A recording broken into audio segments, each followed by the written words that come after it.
2025 na my year. No matter where thing them go talk, oh. I go to shine for front, yeah. God don't bless me with good luck, oh. See me the rise every dawn, enemies go on make I fall, but God they carry me good. Faith is strong, I know good dog. Oh, hallelujah, the echo loud. 2025 now my breakthrough now. No shaking, I go shout, I'm proud. Now my year, I go testify now. Storms go come, but I go stand. God take my side, I no go fear. Blessings, they like grains of sand. With him around that day, yeah. Hallelujah, the echo loud. 2025 now my breakthrough now. No shaking, I go shout, I'm proud. Now my year, I go testify now. Oh. Storms go come, but I go stand. God take my side, I don't go fear. Blessings, they like grains of sand. Feel around that day, yeah. Hallelujah, the echo loud. 2025 now my breakthrough now. No shaking, I go shout, I'm proud. Now my year, I go testify now. Oh. Challenges see try my way, but I go overcome. I say faith they guide me night and day. 2025 now my year to play.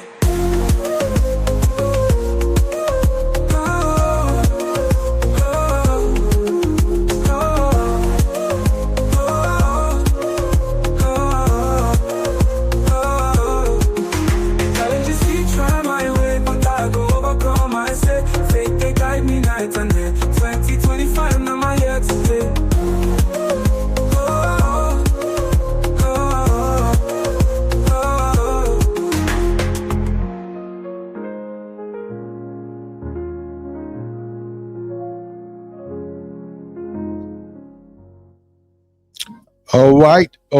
All right. Welcome to Uncle Beno's channel. Happy Easter to you all, wherever you are. We wish you a beautiful celebration. Of course, Easter is that period where Christians gather around to celebrate the crucifixion and resurrection of our Lord Jesus Christ. And it's a perfect time for couples to spend time together, for family to stay together, and to just say, God, thank you.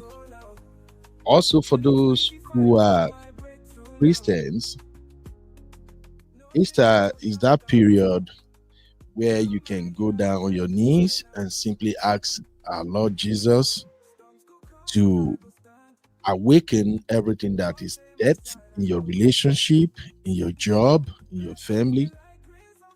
And it's also a time for sober reflection. It's a time to think about the betrayal of our Lord Jesus Christ. It's a time to think about the manifestation of the prophecy that, which of course Jesus himself predicted, that he is going to be crucified, he will be buried, and he shall rise up in the third day. That's what we believe as Christians, and ever since we followed that principle, it has been from glory to glory. So I want to say happy Easter to all our real fans.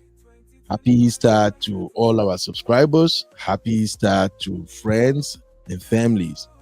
Happy Easter to my team members, and happy Easter to Nigerians and Africans all over the world. All right, we're going to talk about this fantastic topic, and it's going to be tough because I'm going to rant. This is not like hangout with Uncle Beno. This is just me ranting. For those who are still trying to understand how our various platforms operate. We have different type of segments, and those segments guides how we produce our content. So I'm going to rant, and I choose to rant because this is holiday period. I don't want to disturb anybody. If you have the time to listen in the background, you are welcome. I will appreciate that. If you just want to hit the like button and go about your day, I would truly appreciate that. I don't want to take you away from whatever you are doing. I've already spent time with my family. In fact, we've been enjoying Easter period since Friday. Yesterday was the day I finally, my wife and I planned to go out and celebrate our 15-year wedding anniversary. It was fun. We were rocking, we were balling. I sent some of the video to my Wahala sister Sisi and a couple of people. I even though I'm a social media person, I still learn to keep some things private, okay? And I will advise you to do the same too. It's not everybody who see what's going on in your life and how you are balling that are happy with you, okay?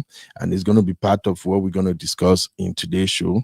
Sometimes when God bless you, when God make your life easier, when you were lucky to find a partner that truly loves you and you love her and you're working together, respecting your vows, you got to keep it on the low at times. You got to keep it private. So I am sorry if I do not share that with a lot of people. Please pardon me. It's not easy. All right. And of course, for those who have been following my channel, you know my wife is a very private person, and she just don't do social media like that. She frown at exposing our business out there, which I respect that a lot about her. But every now and then, because I'm a coconut head guy now, I'll still post something and she'll be like, hey babe, why now? I'll be like, I can't be married to you, you beautiful, gorgeous woman. And then I will keep everything private. I know the private nothing. Make I post, make people see. Who want verse, make them verse. But in spite of that, I still truly respect her opinion and her privacy. In fact, I'm searching right now. Maybe I can find this video to share with you. After we went out on dinner, we were coming back and we were just playing music, and my wife was just vibing. Then I started recording her. She no even care. She no just send me. You were just dancing, and it was like, okay, make I record. Make myself, ma join you dance more. But anyway, marriage is sweet. All I just wanted to say is that if it's good for you, please keep it on the lower times. You don't know prying eyes. It's not everybody that smile with you that are happy about your life. And that is why we have to talk about so many things that are happening in today's marriage. Now, this my rant is going to be different from my usual rant. And the reason it's going to be different is because last time I did a show here, and my sisters and brothers were available to dissect it with me. All right. And we spoke about the lesson women can learn from Iyabo Ojo's marriage. Why we said that, we look at everything that happened, how the husband was part of her daughter's wedding and play his role, and we emphasize the importance of trying to look away from some of the things that you've passed through in your marriage. And when that time comes, especially during weddings, the happiness of your children is what matters. So we dive into it, and I appreciate all my sisters, Honey Babe, Sister Adama, Uncle Patrick, Man of Prestige, my Auntie B. Oh, by the way, shout out to Auntie B. Auntie B gave us 20 pounds super chat. I didn't see it when the show was ongoing. It was later when I was watching the show again that I saw that Auntie B actually gave us 20 pounds. You know how much be 20 pounds? Make una no verse. I'm the Niger guy. I still convert foreign currency to Naira. Pardon me. That 20 pounds, I think that should be around 50,000 Naira now in Nigeria. So I'm like, yay! I don't even acknowledge it to Auntie B me. I'm so sorry, Auntie B. I don't see him because the topic was really tough and the conversation was kind of really hot. So I was paying attention to producing and at the same time managing my guests and all that. So I didn't see. So please help me give Auntie B big shout out. And if you are not following Obodo Oyinbo TV yet, go follow Obodo Oyinbo TV, make you learn. All right. So last time we spoke about what women can learn from Iyabo Ojo's marriage. And today I want to talk about what men can learn from Yabo Ojo's daughter's wedding. It go day tough. And I know send. I'm going to be frank with you right now. That's why I'm doing Beno rant. I know send. The conversation is not going to be palatable. Okay? This is Uncle Beno's rant. He no go differently. I will say it.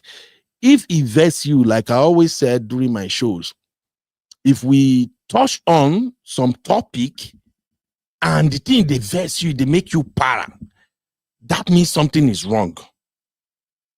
It's not you, it's not us. It means that there is something about that topic that people don't want to agree with. That is why the topic picks you off and it vex us too. Everybody no agree. And it means we have to do something about it.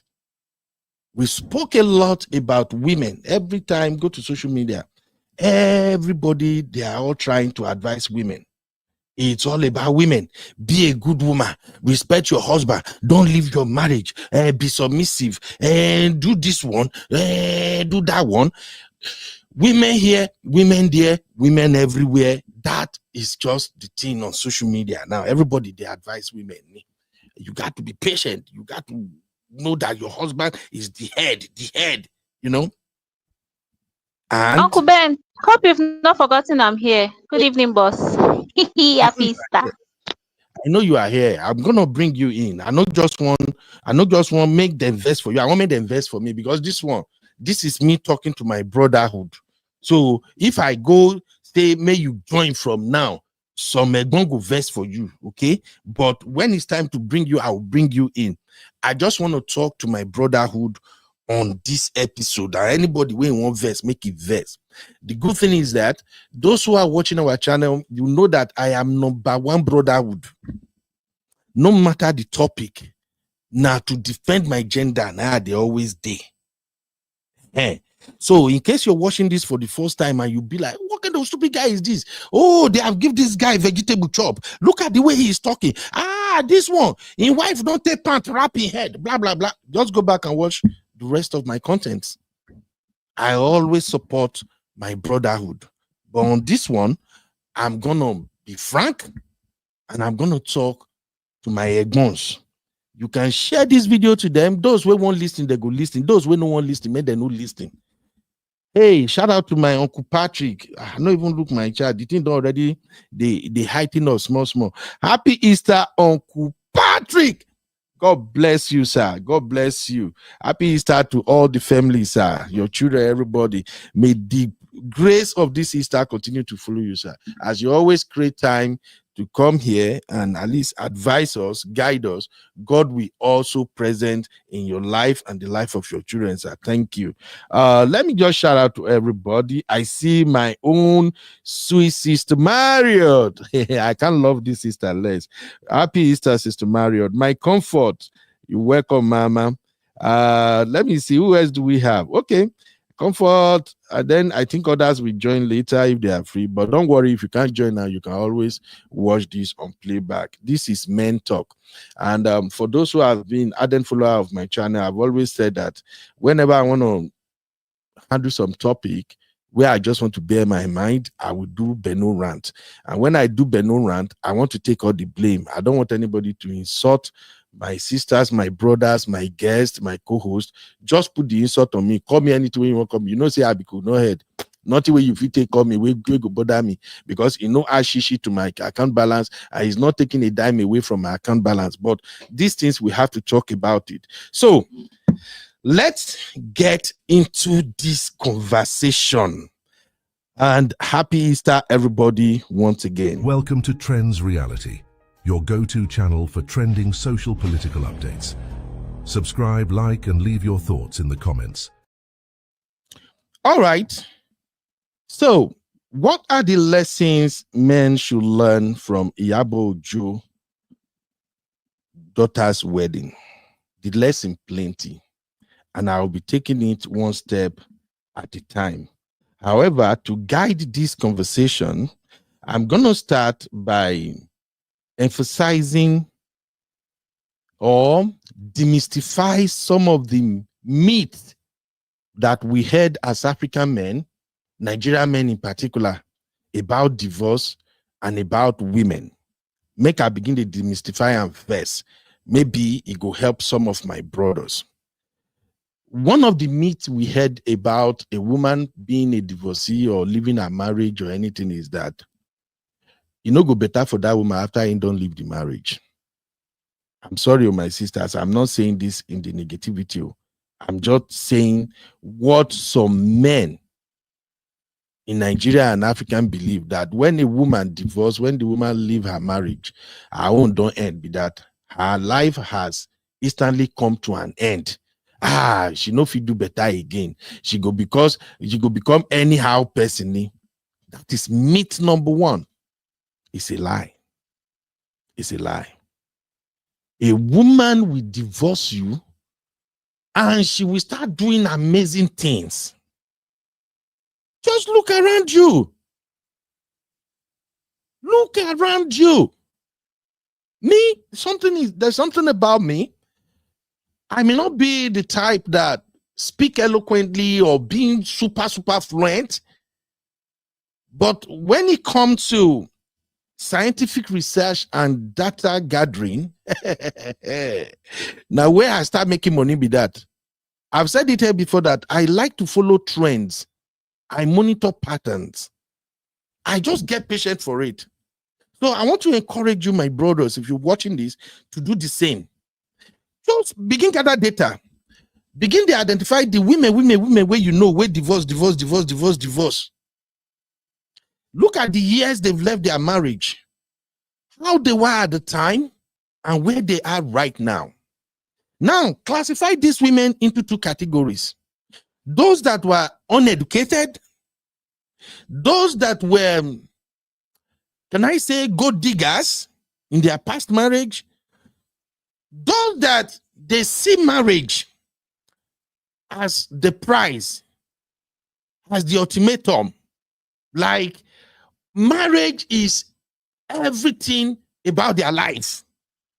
Put all those women in one basket. Then move into the second basket. Group the women that have education, exposure, maturity, dedicated, determined, professionals, career women. Put all these women into one basket. Now, if we are going by that myth, that when a woman divorces, her own don't end, she can never be successful. Her life will come to a standstill, a stop. Now, look at the women in the two baskets. If you have 100 women in that basket of the uneducated, unexposed, the one that see marriage as everything, the one that all their life is, I have to obey, I have to do what my father say. Oh, I'm a Christian. If I step out, this one will happen. Out of the 100 of those women, you will see that at least 40%, they are not where they are 5 years ago, 3 years ago, 10 years ago, when they divorced. Their life have improved significantly. They have done amazingly well for themselves.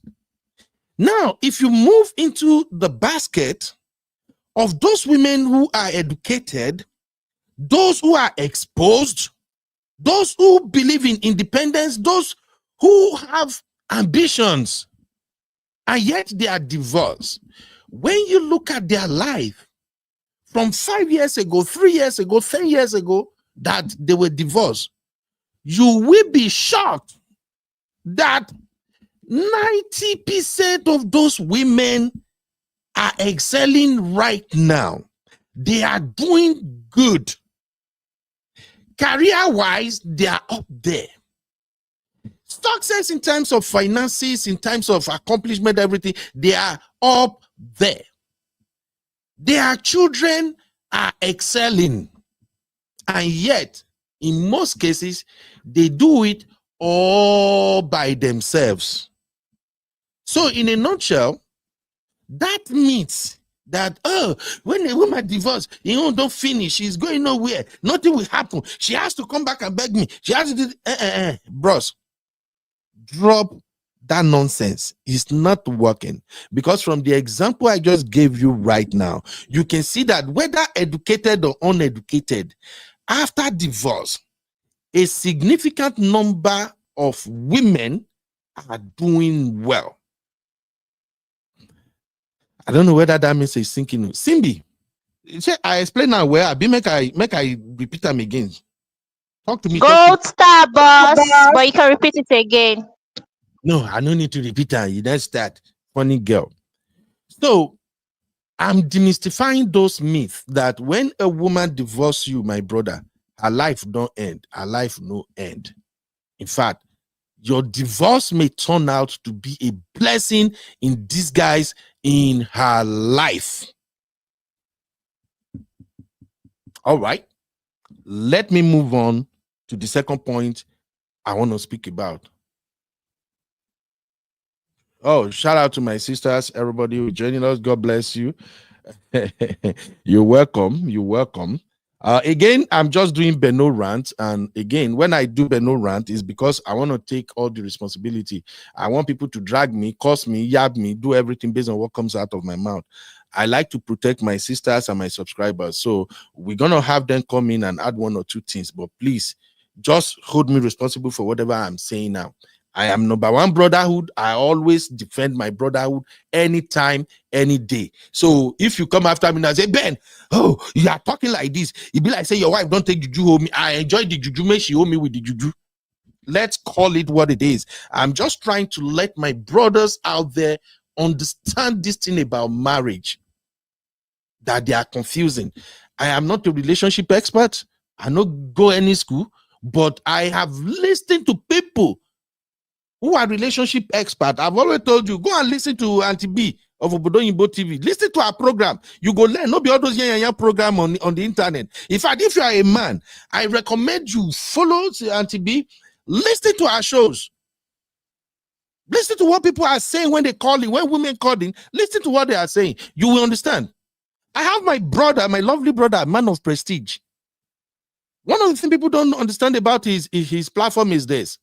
There are a lot of things we African men and Nigerian men in particular that we don't know about modern marriage and how marriage is evolving in today's world. If you listen to Man of Prestige, he will help you bridge the gap between where you are in those archaic traditional mindset zone. He will bridge that gap to where you should be right now in this modern world. So these are channels I recommend you listen to. Not just hop on social media and say, yeah. So please, this is Beno Rant. Everything I'm saying here, hold me responsible for it. And I believe I have earned the right to speak my mind on this. I just had my 15 years wedding anniversary celebration yesterday with my beautiful, amazing wife. And we were talking. And my wife even interviewed me. Uncle Patrick, you are right. Women can pretend that they don't see what you are doing, but they are learning. As we were here yesterday when we were having dinner, my wife turned off her camera and she started recording. And she started asking me questions. And she asked me a simple question. How long have you been married? And I said, officially, I've been married for 15 years. And she's like, oh, wow. Then which other question she asked me? I don't planning. I don't even expect she was going to ask me those questions. Let me see if I see that small video, because Uncle Ben, you're special. You remember. Some men do not remember. Well, it's part of what we're going to discuss here. Okay, I transferred the video from her phone before she deleted it, and that woman, may God help me with that. Listen to this. Just. So can you tell me what you like about this place? It's a great place. I like to bring my wife here because they have great food.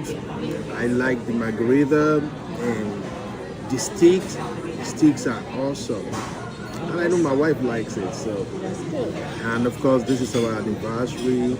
I'm just trying to make my baby look good. Okay. So how long have you been married? Officially, this is our 15th anniversary. Okay. And I'm grateful to God. I have a beautiful woman. I'm looking into her eyes right now. And I'm happy that you and I will come this far. You know, just like yesterday where we started. But right now, looking back, if I have to do it all over again, baby, I'm still doing it with you. Love you. Love you too, baby.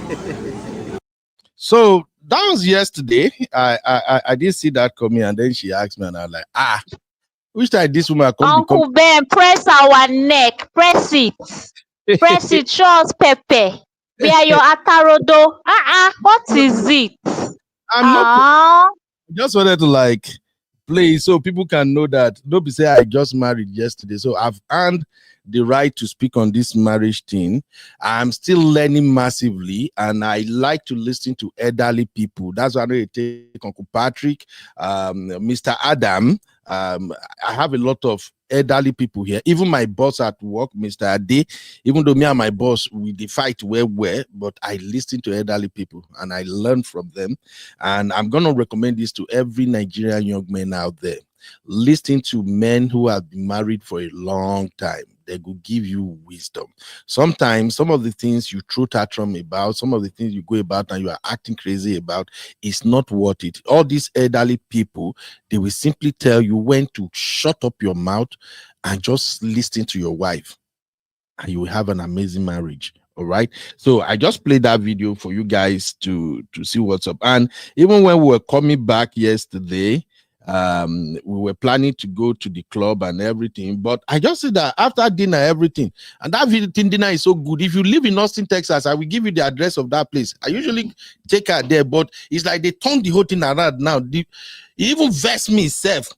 Although Mokna no laugh me, I was sending some pictures to CC yesterday where we were there. Now my wife now in the order where we go all this Oyibo restaurant. Mona no laugh me. I don't know their food. Like simple. Right? Can you imagine one time we went to JW Marriott downtown Austin? Fantastic hotel, one of the best hotels. And where we were gonna order food, I don't know what to order. Do you know what I end up ordering? Burger.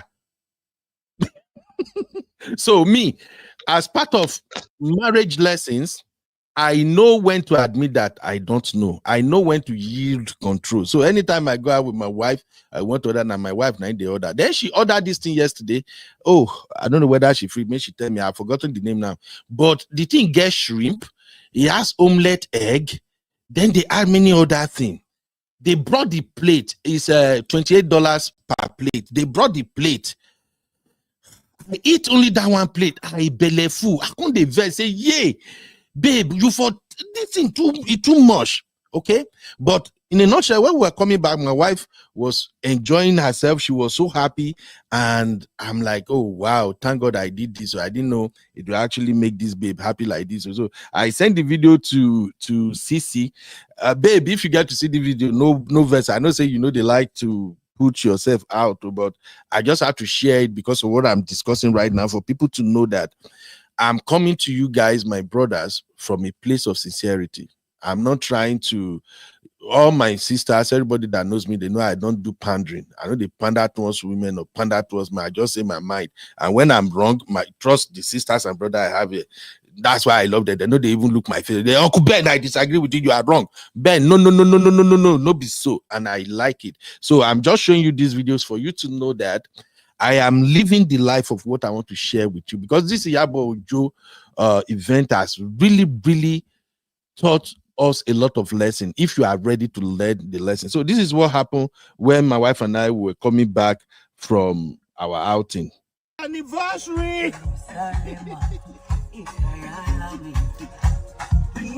Shemo, they go club. Huh? Mo, they go club now. I trust I'm correct trust. Mo, go house first. Mo go outside. I can go to club. You sure say you want to go club? Yeah, I can go to club. You All go right. take me, I'm ready to go. No wahala now. All right. Thank you, everybody, for the happy anniversary wishes. So why am I showing you guys these videos? Baby girl, if you get to see this video, I'm sorry, I don't like to put you out there because I know you really don't want it, but we share a lot of beautiful things together. Sometimes when I speak about my wife, I get emotional. Please pardon me. It's because when I remember where we are, I think I'll go find our picture where we met at school from year one and where we are now. I always say, God, how did you do this mashing? You can't give me this girl. I know I lie to you. I get bad character. No, besides I'm a terrible person, but I used to have, because of how life treated me, I know they take some nonsense. Anything happen like this, like but God gave me this woman that if we talk about somebody being patient, I learned it from my wife. She can be very patient. And being patient doesn't mean that she will not do what she wants to do. But sometimes she will just step back and be patient, make I do all my craze go. By the time I finish all the whole craze, this woman goes still stand waiting. She talk, waiting. She want now. She goes still talk. Then as time goes on, I found out that like all this my buzz, you know, go work. Then I started reasoning. Now, towards the end of that video that I played, if you listen to the video, I was asking my wife, babe, do you want to go to the club? Because I saw she was happy, and I'm like, babe, do you want to go to the club? And she's like, we'll go now, but let's go home. Make I go whip. And in case you don't know, I'm sorry. Me and my wife, we the club. In fact, unless I just want to go and hang out with my friends once in a while. But if I count most of the time that I've been to club ever since I've been in the US, now me and my wife, they go most time pass. And when I go, we have a blast. I share with you one time, we went to club together and, you know, we begin challenge. I see the way boys, because my wife not too tall, but when she wear her, you know, all those, how women they dress when they go club, way bob go show, everything go show and all that. And I see the way women they look at them. Me too, I see some girl. So one crazy idea I just about, I say, babe, sure, you know, say if we enter this dance floor now, I go catch more ladies than you. Just make you just know, say, I see they dance. And she's like, oh, babe, you want to try it? Oh, yeah, let's do it. Now, so we enter floor. You know, sometimes it's part of what I'm going to talk about here. Give your wife independence. Let them be free. And you will see that thing where they chase all around street, he carry them. That day we enter floor. We were dancing, you know, we pretend say we not come together. She did her side, I did my side, and you know, in both club, everything like boom jack, bing jing, bang jang. When I saw my wife do, she not twerking there, they call him.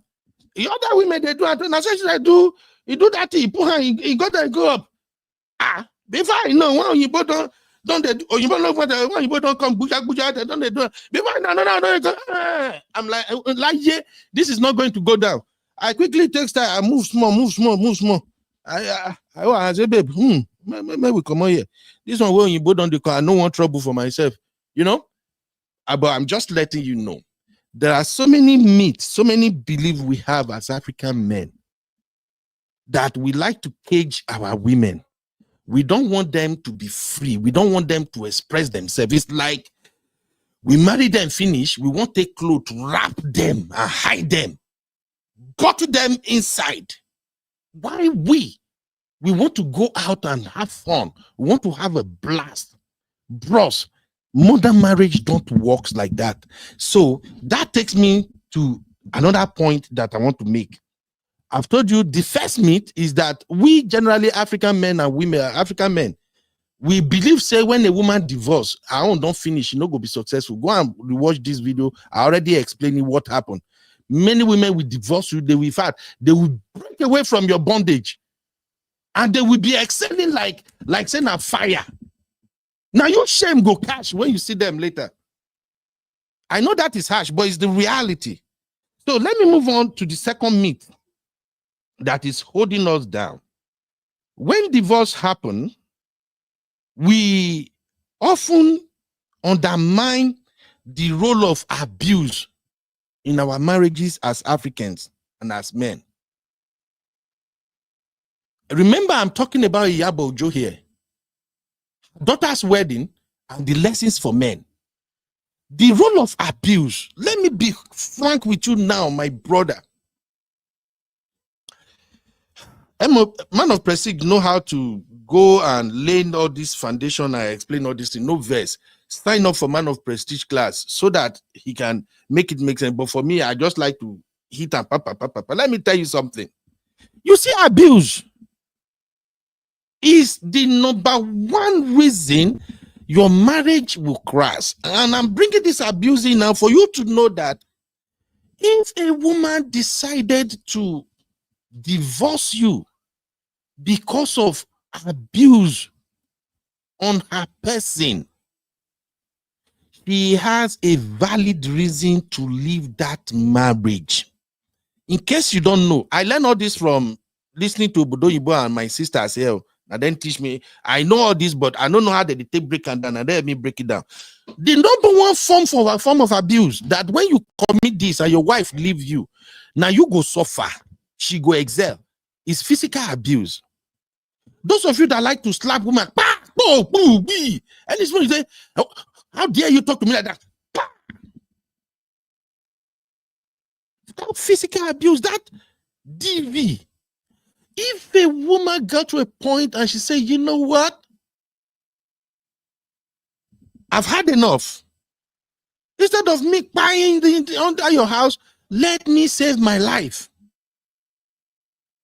When she go, we African men, we believe, say, because we take care of the home, you're not working, I'm working, I'm taking care of back clothes, I pay rent, I do this, I do that. Why? She has no reason to leave. She won't go do a shower, that's why she leave. Let me tell you, bro, if you are watching this and you know that you are slapping your wife every now and then, sometimes you give her a chico, if she leaves you, now you go suffer. You may not suffer like that too. But if you believe that leaving you we make her life turn upside down, you are lying. She will be super successful. Once she come out under your roof, you see, that fear she nurtures every time when something is wrong and she wants to express herself, and she just remember that the last time she tried to talk to you, you give her backhand. Oh, now she's not talking. She's just like, let me just stay. When she leave, she will experience what we call freedom. She will start regaining her life. That will help her to bounce back stronger and she will be successful. Another form of abuse, financial. Many of you don't know this. African men, not all, some of this, my coconut head in particular, they believe because you have money, you are paying for everything she needs. She won't buy clothes, you drop money. She won't do this, you drop money. Children need it, you drop money. Blah, blah, blah, blah. What do you need money for? I'm giving you money. I'm doing everything. You believe you are not giving her financial abuse. But let me show you some of the ways you are abusing your wife financially. If you don't let her to work, you are already practicing financial abuse. If she come up one day and say, honey, I saw this shop down the street. The shop is vacant. I'm thinking maybe I can rent that shop, and start doing something, Maybe she's a beautician. Maybe she wants to fix women hair, or maybe she like to cook, or maybe something different. Maybe she's skilled in all this spa. Simply when they call those where they do spa. Massage, when they call it. Where you date? Masseuse. I'm answering you, sir. I'm here. What don't mean the grammar like that? Masseuse. Maybe she has the skill. The bottom line is, she saw the shop, she want to rent it, she want to start doing something now to make small money. And instantly, you as a brother, as an African brother, what comes to your mind is that, what do you want to do that for? I'm a big man. We built this house. I have 3, 4 cars, 6 cars.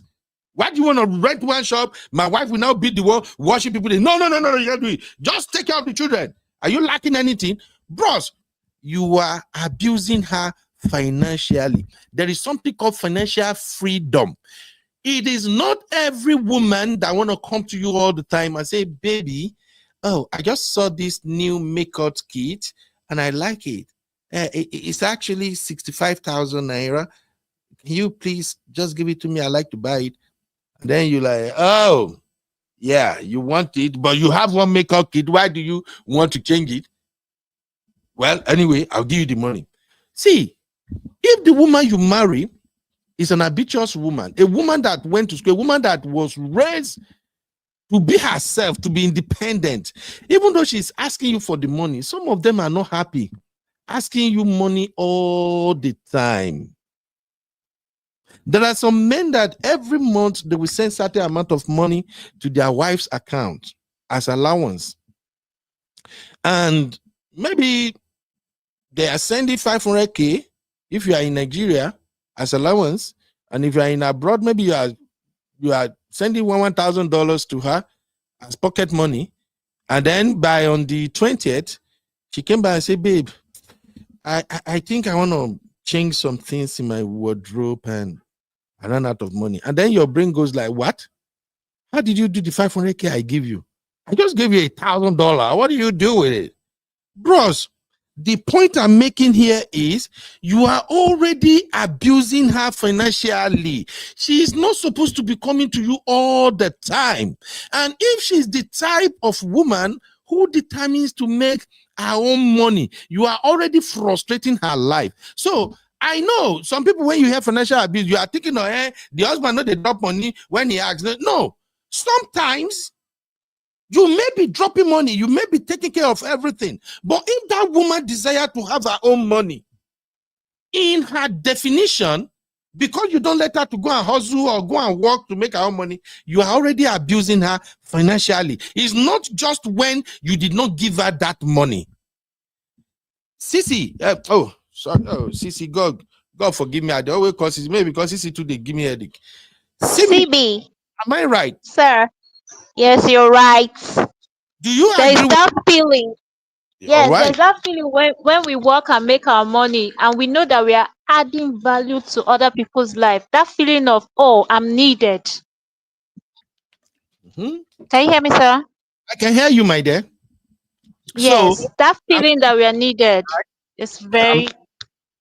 okay, so I'm right to some extent. It can help. Yes, you are right. It can help the woman's self-esteem. Okay. You know, please, yes. Please, if you are watching, let me know if my explanation makes sense, because I know what we know, part of the myth that we grew up with in Nigeria and in some part of Africa, not all men, I'm just saying few men. Part of the myth we grew up with is that if you are not giving your wife money whenever she asks for it, that is where you are practicing financial abuse. But I'm just establishing here that despite all the riches, despite how far you are providing, how much you are doing, if your wife deep down is the type that still want to make her own money, just to give her that sense of fulfillment, just to give her that sense of accomplishment, that, oh, I made 20,000 naira last month.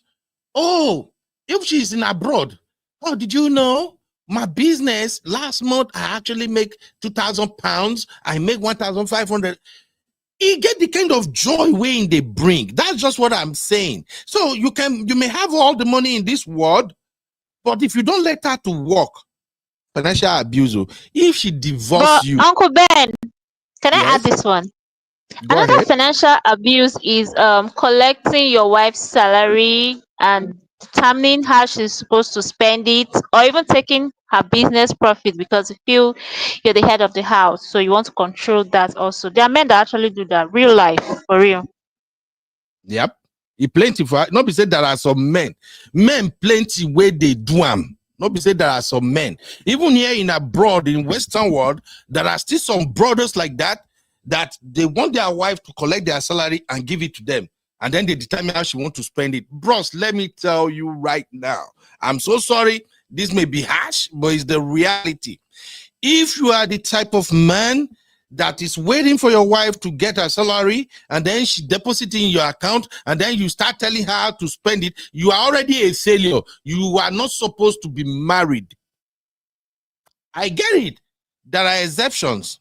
If the way you set up your finances in your family is that, okay, we're going to have one central account. We're going to have joint account. My salary comes in as the husband, I put it there. Yours comes in as the wife, we put it there. Then we spend all our money from that one account. It's okay if it works for both of you. But then what I have found out and what I've observed so far so good is that even when you suggest joint account, there are some women that deep down, they don't even want to do joint account. They don't. You have to find out if joint account is really what you want to do or not. I won't go into say women do. No. Let me just speak for brotherhood alone now. Sometimes joint account don't work for both of you. If you are transparent, if you know your role, if you know your duty as a husband, if you know how to go about life with your wife, you don't need joint account at times. From my experience, my wife and I, we've had joint account now for over 10 years. Madam, if madam like, you put money. If you like, she no put money. I don't care. Sometimes you don't need it. Some people suggested joint account as a form of monitoring spirit. So, I'm just saying, if your wife feel that she's being abused financially and it got worse and she decided to leave that marriage, bros, she no go suffer. She go excel. Let me even tell you something else. Some of we brothers, we are terrible when it comes to managing money. Many of us brothers, we don't know how to manage funds. We are bad at budgeting. We are terrible at savings. And ego will not let some of my brothers to admit that, babe, I'm struggling with budgeting. I'm really struggling with savings. Can you help me? Ego no go let some of you talk. But let me tell you, many brothers that you are seeing who are excelling financially, now their wife, they manage their finances, so they no go come out, can't tell you. And because the woman no come out, come begin brag, say, yeah, I control my husband's money. You don't know. Most time, their wives are the one underground who is helping them managing their finances. So, if you are terrible at managing your finances and your wife is good, she's prudent with money, sooner or later, you go there broke. Your wife will be getting richer. And because your ego won't let you admit that you don't know how to manage money, your wife now, the day you get to find out that despite that your job where you say that they pay you heavy money, and your wife is doing a job that her salary is average, by the time you discover that your wife have saved over $100,000 if you're in US, she has saved over 80,000 pounds.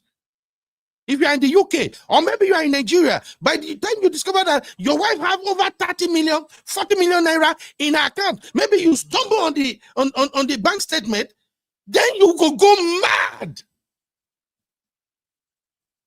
You will start bringing all kinds of excuses, labeling her, calling her out of her names, saying, you, what are you doing? You have been deceiving me. You are the enemy. Yeah, this is when we got married. That's when you guys will start quoting mad verses from Bible. That is when you say the Bible said, "Woman, submit to your husband." You are not submitting in this house. I'm the one who is doing all the working. Your mommy is the witch that has been bewitching me. Look at me. I am working. The money is down the drain. You are not achieving anything with my money. Here you are. You have this money. Where did you get the money? I want you to bring that money right now. If you don't, and that is how your marriage will be gone. What I'm saying, brother, evaluate yourself. If you have problem managing money, simply work with your wife if she is prudent, and your life will experience a significant turnaround.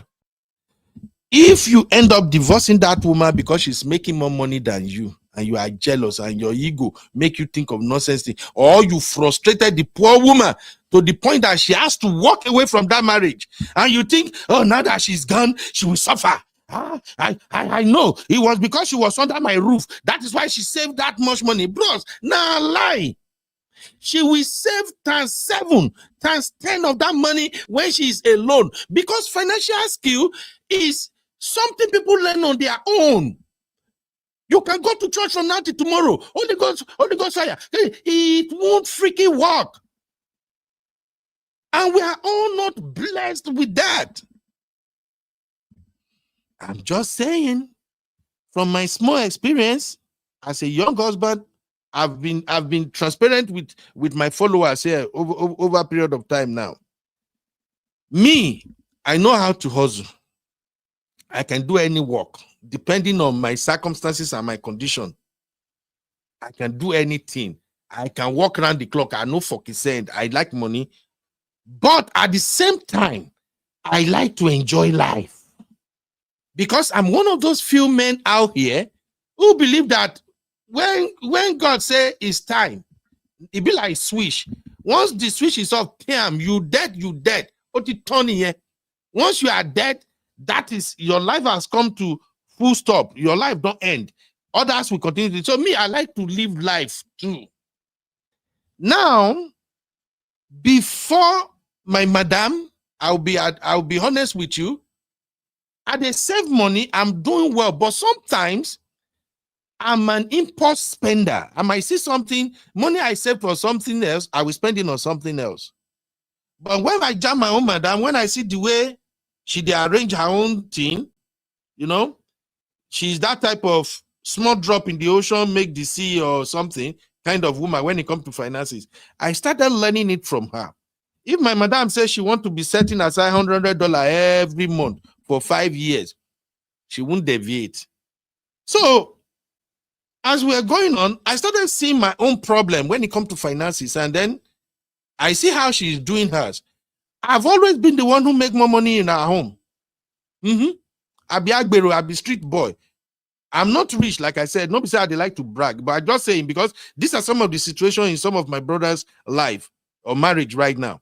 I've always been the one who make more money in our home. But back then, she's always the one who usually have more residual income and more money saved up than me. So I started paying attention to what she's doing. And then she was pointing out to me, sometimes I might be going online, I see something, bam, I want to buy, and she'll be like, babe, do you think it's necessary for you to buy that now? I just like it. I just want, well, now your money, but if it is left to me, I won't buy it too, because I really don't see the need for it. Initially, you know, they work with me. I was like, it's my money. Let me spend my money out to spend my money. What do you mean? Then after a while, I started noticing that I got so many things that I bought that I don't even use. I have some cameras in this house. Oh, I even gave a couple away. I give it to people in Nigeria. I've bought many cameras before that I don't end up using. I just buy it because they advertise it. I say, it go help me, I'll buy. But I started learning from her. Now, I even don't over good pass herself. Because I've learned to the point now that if you want money from me, if your excuse for wanting that money is not genuine enough, even if that money is as little as 500 naira, I'm not going to give you ni. I won't give you. It's part of financial prudence. So all I'm saying is, bros, if you are the type that your woman is good with money, and you know you have this problem that you don't have to manage your funds, and you don't work together with her, and then now because she's doing well, you want to stifle her, you want to like, when she divorces you, in fact, now you they hold her down, she will exert more than you. We have seen all this with Yabo Ojo. We've seen all this with Yabo Ojo, and Yabo Ojo is not just the only one. Look around you, many African women right now, they are doing well, and they are looking more beautiful. When you divorce them, you leave your children for them. After they have managed to raise those children past that small ages from 5, 7, 10, and the children are now becoming teenagers, they can do this for them. You go see the woman begin look astonished. So let's get that sorted out. Abuse, physical abuse, financial abuse. If these are the reason your wife left you, don't believe say the woman goes suffer. You know go suffer. She dodged a bullet. Emotional abuse.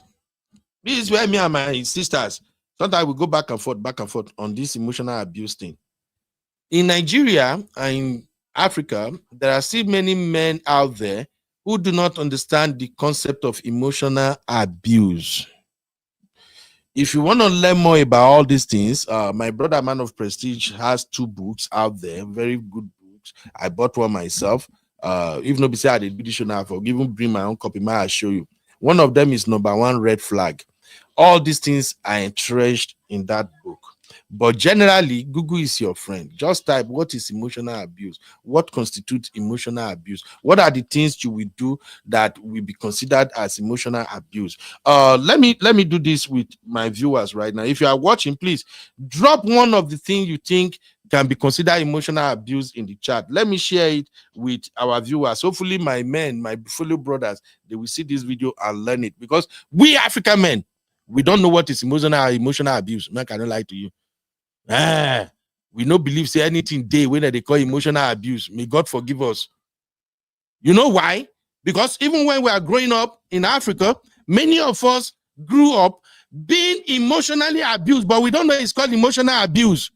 We are used to the the shouting, the name calling, the verbal abuse, putting people down, cursing their papa, their mama, everything. We are so freaking used to it. So we African brothers, I am sorry, not all African brothers, but majority of African brothers forget the level of education.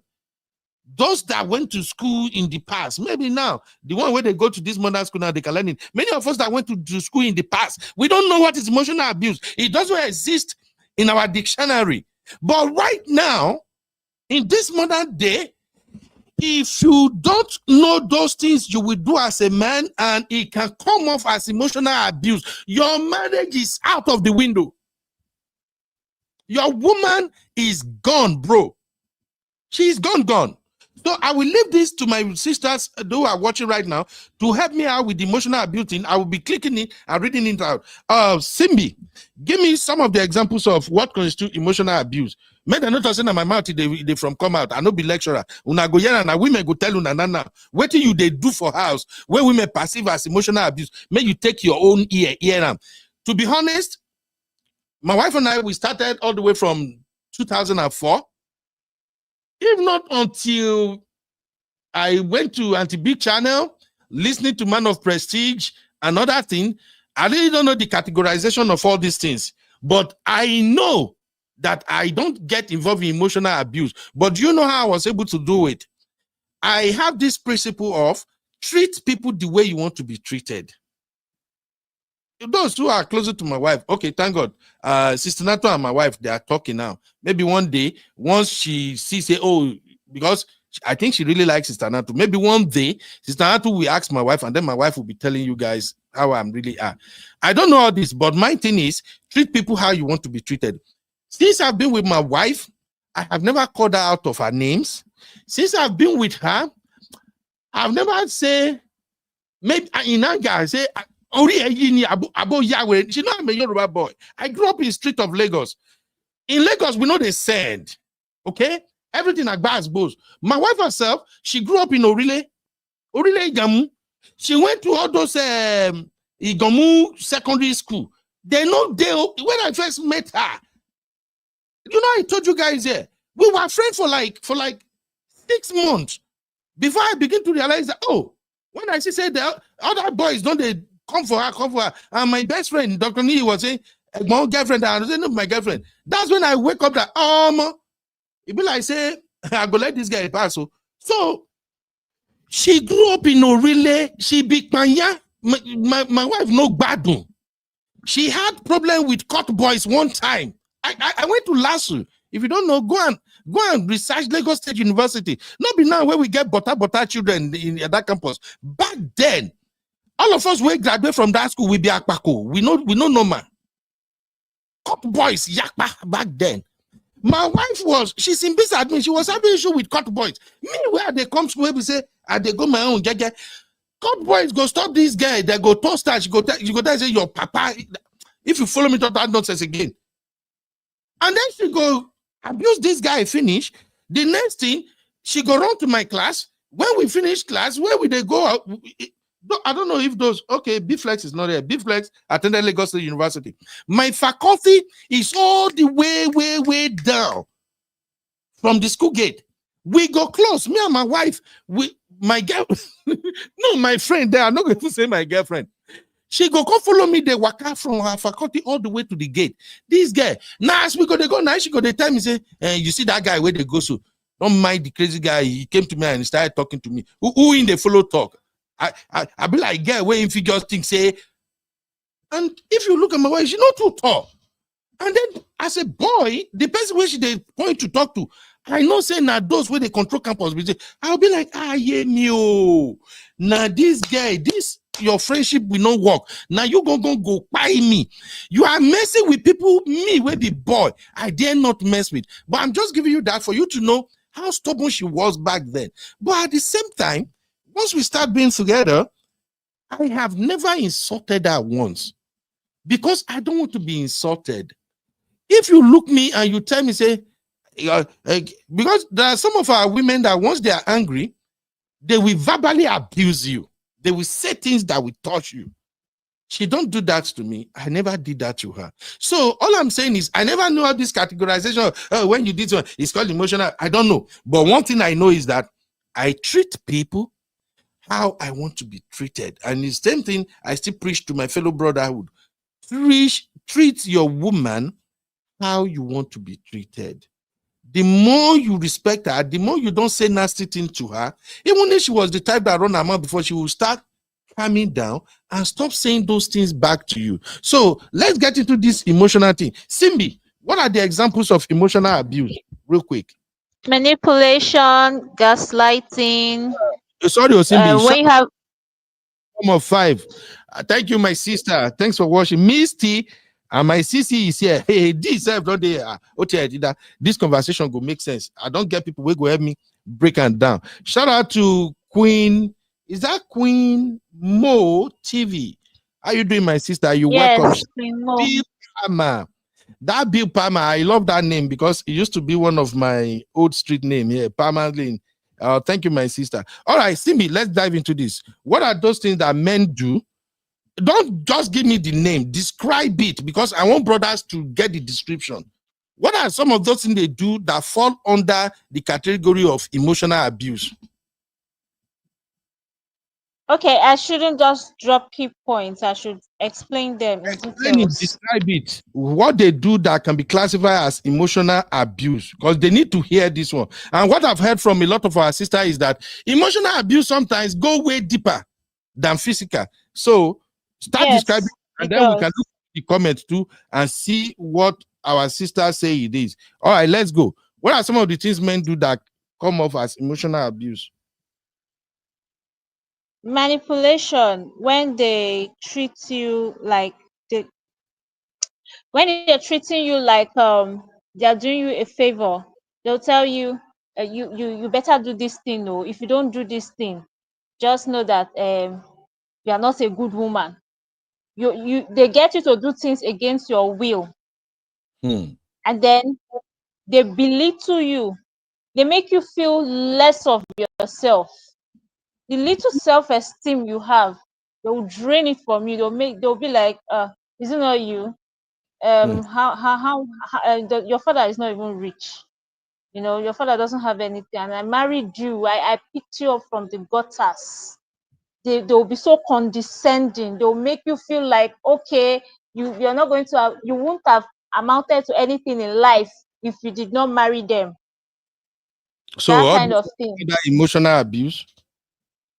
Yes, it's emotional abuse. Describe then it that well. isolation Is how you are feeling. I need exactly what some men do that women classify as emotional abuse. I don't know if you get what I'm saying now. Okay, I can hear you, sir. We do. Yeah, because it is what we do that smart ladies, smart women, we know that you are abusing me emotionally. So, and I give you an example now. One of the things that I know is painful is, for instance, when a man talks to his wife anyhow, you downgrade That's her. verbal abuse. Yes. You downgrade her. You just talk to her, shaking her, like say she's a nobody.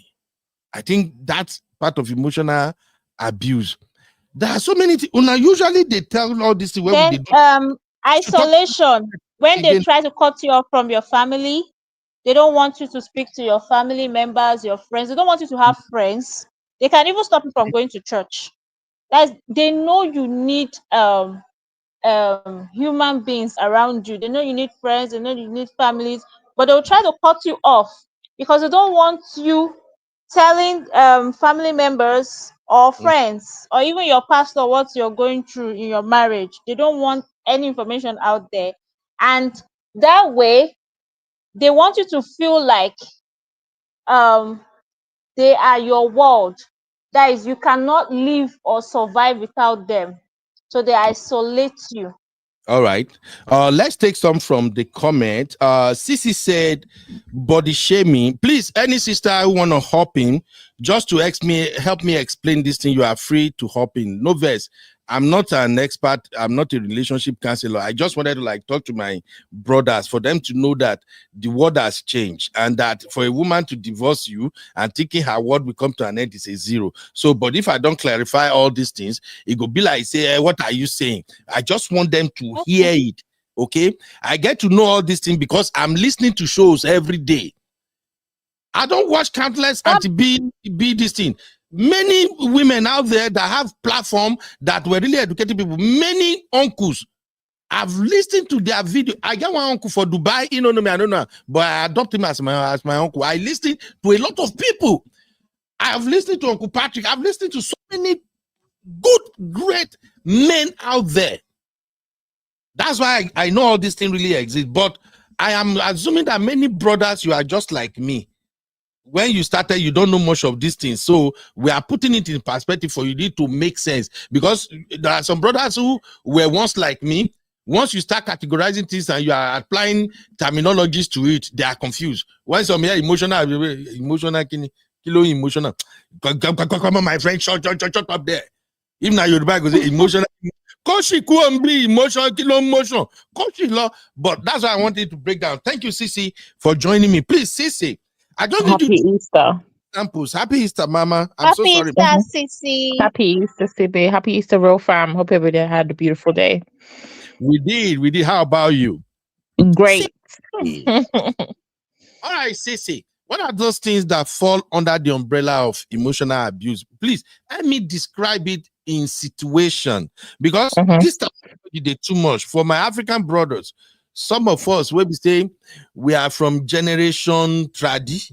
We don't do terminology, but when you describe the situation, we get it. So please, body shaming, for instance, what are some of the ways men go about body shaming their wives so that they will know? Okay. So, for example, they'll say things like, oh, look at your tummy, knowing full well the woman has maybe added weight, or she's just given birth, or she's, a mom, and as a woman your body changes, right? They'll say things like, oh, look at your body.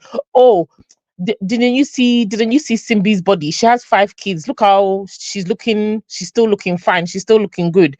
You just got 1 baby and your body's already all over the place. Come on, you need to do something about your weight. That's and I can give an good. Yeah, that's a good example of one. And I've been in this situation myself, if you can believe it, I remember my ex, my son's dad, he would do this thing. It's not like he would directly body shame me, but it was body shaming. But the way my self-esteem is set up, you cannot body shame me. But looking back now, I'm like, if I had a low self-esteem, that it's true. If you do that to the wrong type of woman, with the woman who doesn't have the right type of self-esteem, it can be very detrimental. And this thing he used to do was I had given birth, and I used to be like, I have a nice body shape, slim waist, all this kind of thing, but flat tummy. When I had my son, the weight still kind of stayed in your tummy, right? Maybe like a year after, and he will do things like, when I'm eating, oh, are you going to eat that? As soon as you're going to eat, oh, are you still eating?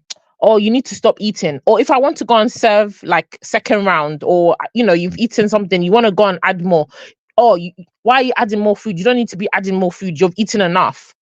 That type of thing. So things like that. It's not that you will call me fat, but you're indirectly calling me fat. Do you understand? So something like that. And to me, I'll just blast him back. I'll be like, excuse me, look at yourself. But deep down, it was doing it in a way to put me down. In the long run, he was doing it in a way to put me down. But that's an example of some things that men do. Yes, thank you. Yeah. Let's start cutting into all these comments. Just help me break them down as I'm highlighting them, so that we can cover a lot on this show. If we can't cover everything today, if you, my sister, permit me that I should do part 2, I don't care. I will do another part 2. Anybody makes no like me, it doesn't matter. But we have to make our marriage work, and you can never make your marriage work if your wife is not happy. Let's call it what it is. You cannot make your marriage work if your husband is not happy. I live in the marriage. I've gone through situations when I'm not happy. My wife is not happy. I've been through situations whereby I was bawling, vibrating, and my wife was not happy. We've gone through situations where my wife was just like, hey, life is good, though. And I was dying inside. So I've been through it all. We just have to speak about it so men can learn. So, Sissy, my sister Misty, shout out to you, Misty. Thank you. Misty said, put spouse down is emotional abuse. How do men put their spouses down? It could be something like, to me, the thing that I have a no tolerance to with anybody, friends, family, partners, is this thing of indirect, is like underhanded compliments or insults, where they think they give you an insult and try and make it like, oh, I was joking, or something like, oh, you're so stupid. That can never run with me. If a guy tells me that thing, I'm cutting you off there and then. Oh, you're so stupid. Oh, don't be dumb. Oh, are you stupid? Like, you'll be watching something, or maybe you will make a comment and they'll say, oh, are you dumb? That thing can boil my blood. Even with friends, there's levels that we talk to each other. You cannot tell me, are you dumb? Are you stupid? You can never run. So those little, and then when you say something, they'll make you feel like, oh, they're just joking. Oh, I'm just playing. Can you not take a joke? No, there's some jokes I can't take. When they see you're upset. Yes. Do you understand? They'll give you some compliments like, oh, yeah, that looks good on you. But maybe if you, I think Misty or somebody said it. Somebody said, oh, they'll compliment you and then say, oh, maybe if you lose weight, you look better. What kind of stupid compliment is that? All right, thank you. Please, brothers, if you are watching this, don't get offended, okay? We just want a better relationship, and that's why I always love my sisters here. If they don't speak up, you won't understand. That's why I always said I love Obodo Yimbo TV. Most time, it's not about Auntie B. Auntie B is just a great person that know how to deliver some of these delicate topic in a way that both men and women can learn. But listening to what women are saying, we actually open your eyes to some of those non-verbal feelings, emotions that your wife might be going through.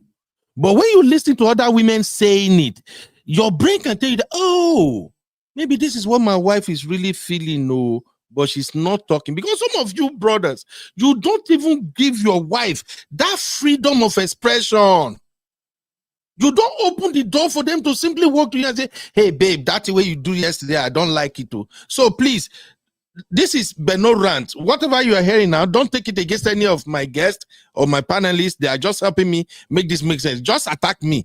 Call me name, call me Olori Buruku or Oloshiwere. I'm okay. I don't care. Uncle Ben, Everybody emotional abuse is knowing that you're dating someone slim and you're like, you know what, add a little bit of flesh here and there. And what if that person does not have it in them? Like it's not in their gene to add that flesh. There are some people, no matter what they eat, they will never add weight. Or you met her, she's thick, and then you're like, you know what, just burn a little bit of fat. It's a turn off for me. Oh, don't meet me and try to change my stature or anything. That's it. okay, So I will even listen to you okay, at all. Simbi, I know where you are going. Mm. Even if you don't finish it, I know where you are going. Simbi is not Simbi is a she not skinny, I be slim. Which one I'll take clarify? So she's slim. Okay, Simbi I'm is a slim, slim oh, girl. I'm not skinny. Yeah, Simbi is a slim girl, and I had a lot of friends that are slim. I usually throw shade at them. You know, they know me already. I would throw shade at, they would throw shade at. For instance, AJ, our brother AJ that used to be part of us here. AJ wife, I got to know AJ through his wife. AJ wife, my sweet sister Vicky. Vicky is a slim woman too. So me and Vicky, even on Facebook now we did do our basketballs. We drag I will drag Vicky. Say, Vicky, leave me alone. Vicky too, we come and we say, I don't leave you alone, Uncle Ben. You know, the thing is this. There are some people who really don't pay attention. They really don't care, even if they are skinny and you are saying, I want you to add flesh. But the moment they are your wife, if you start saying it and they have the courage to tell you that, babe, I don't like it when you say that like that. It's not my fault. This is your, please stop. I used to be very, very guilty of that too. All my friends that were skinny, if I begin call them, if they can come here, they will tell you, say, Ben, I used to make fun of my friends who are skinny. But when God won't punish me, my second lovely daughter is skinny. Oh yeah, what do I do with it? In fact, I blame Vicky, AJ wife. I blame Vicky. I say, Vicky, you are the reason my daughter is skinny now. So please, it's very important for us to pay attention to these things. But let's move on real quick. This said cheating is emotional abuse. I can relate, but we need description. So, Sisi, help me explain this. How cheating comes off as emotional abuse? Is it at the point when the wife found out, or how the husband is going about it? How exactly? Because cheating is a very delicate topic too.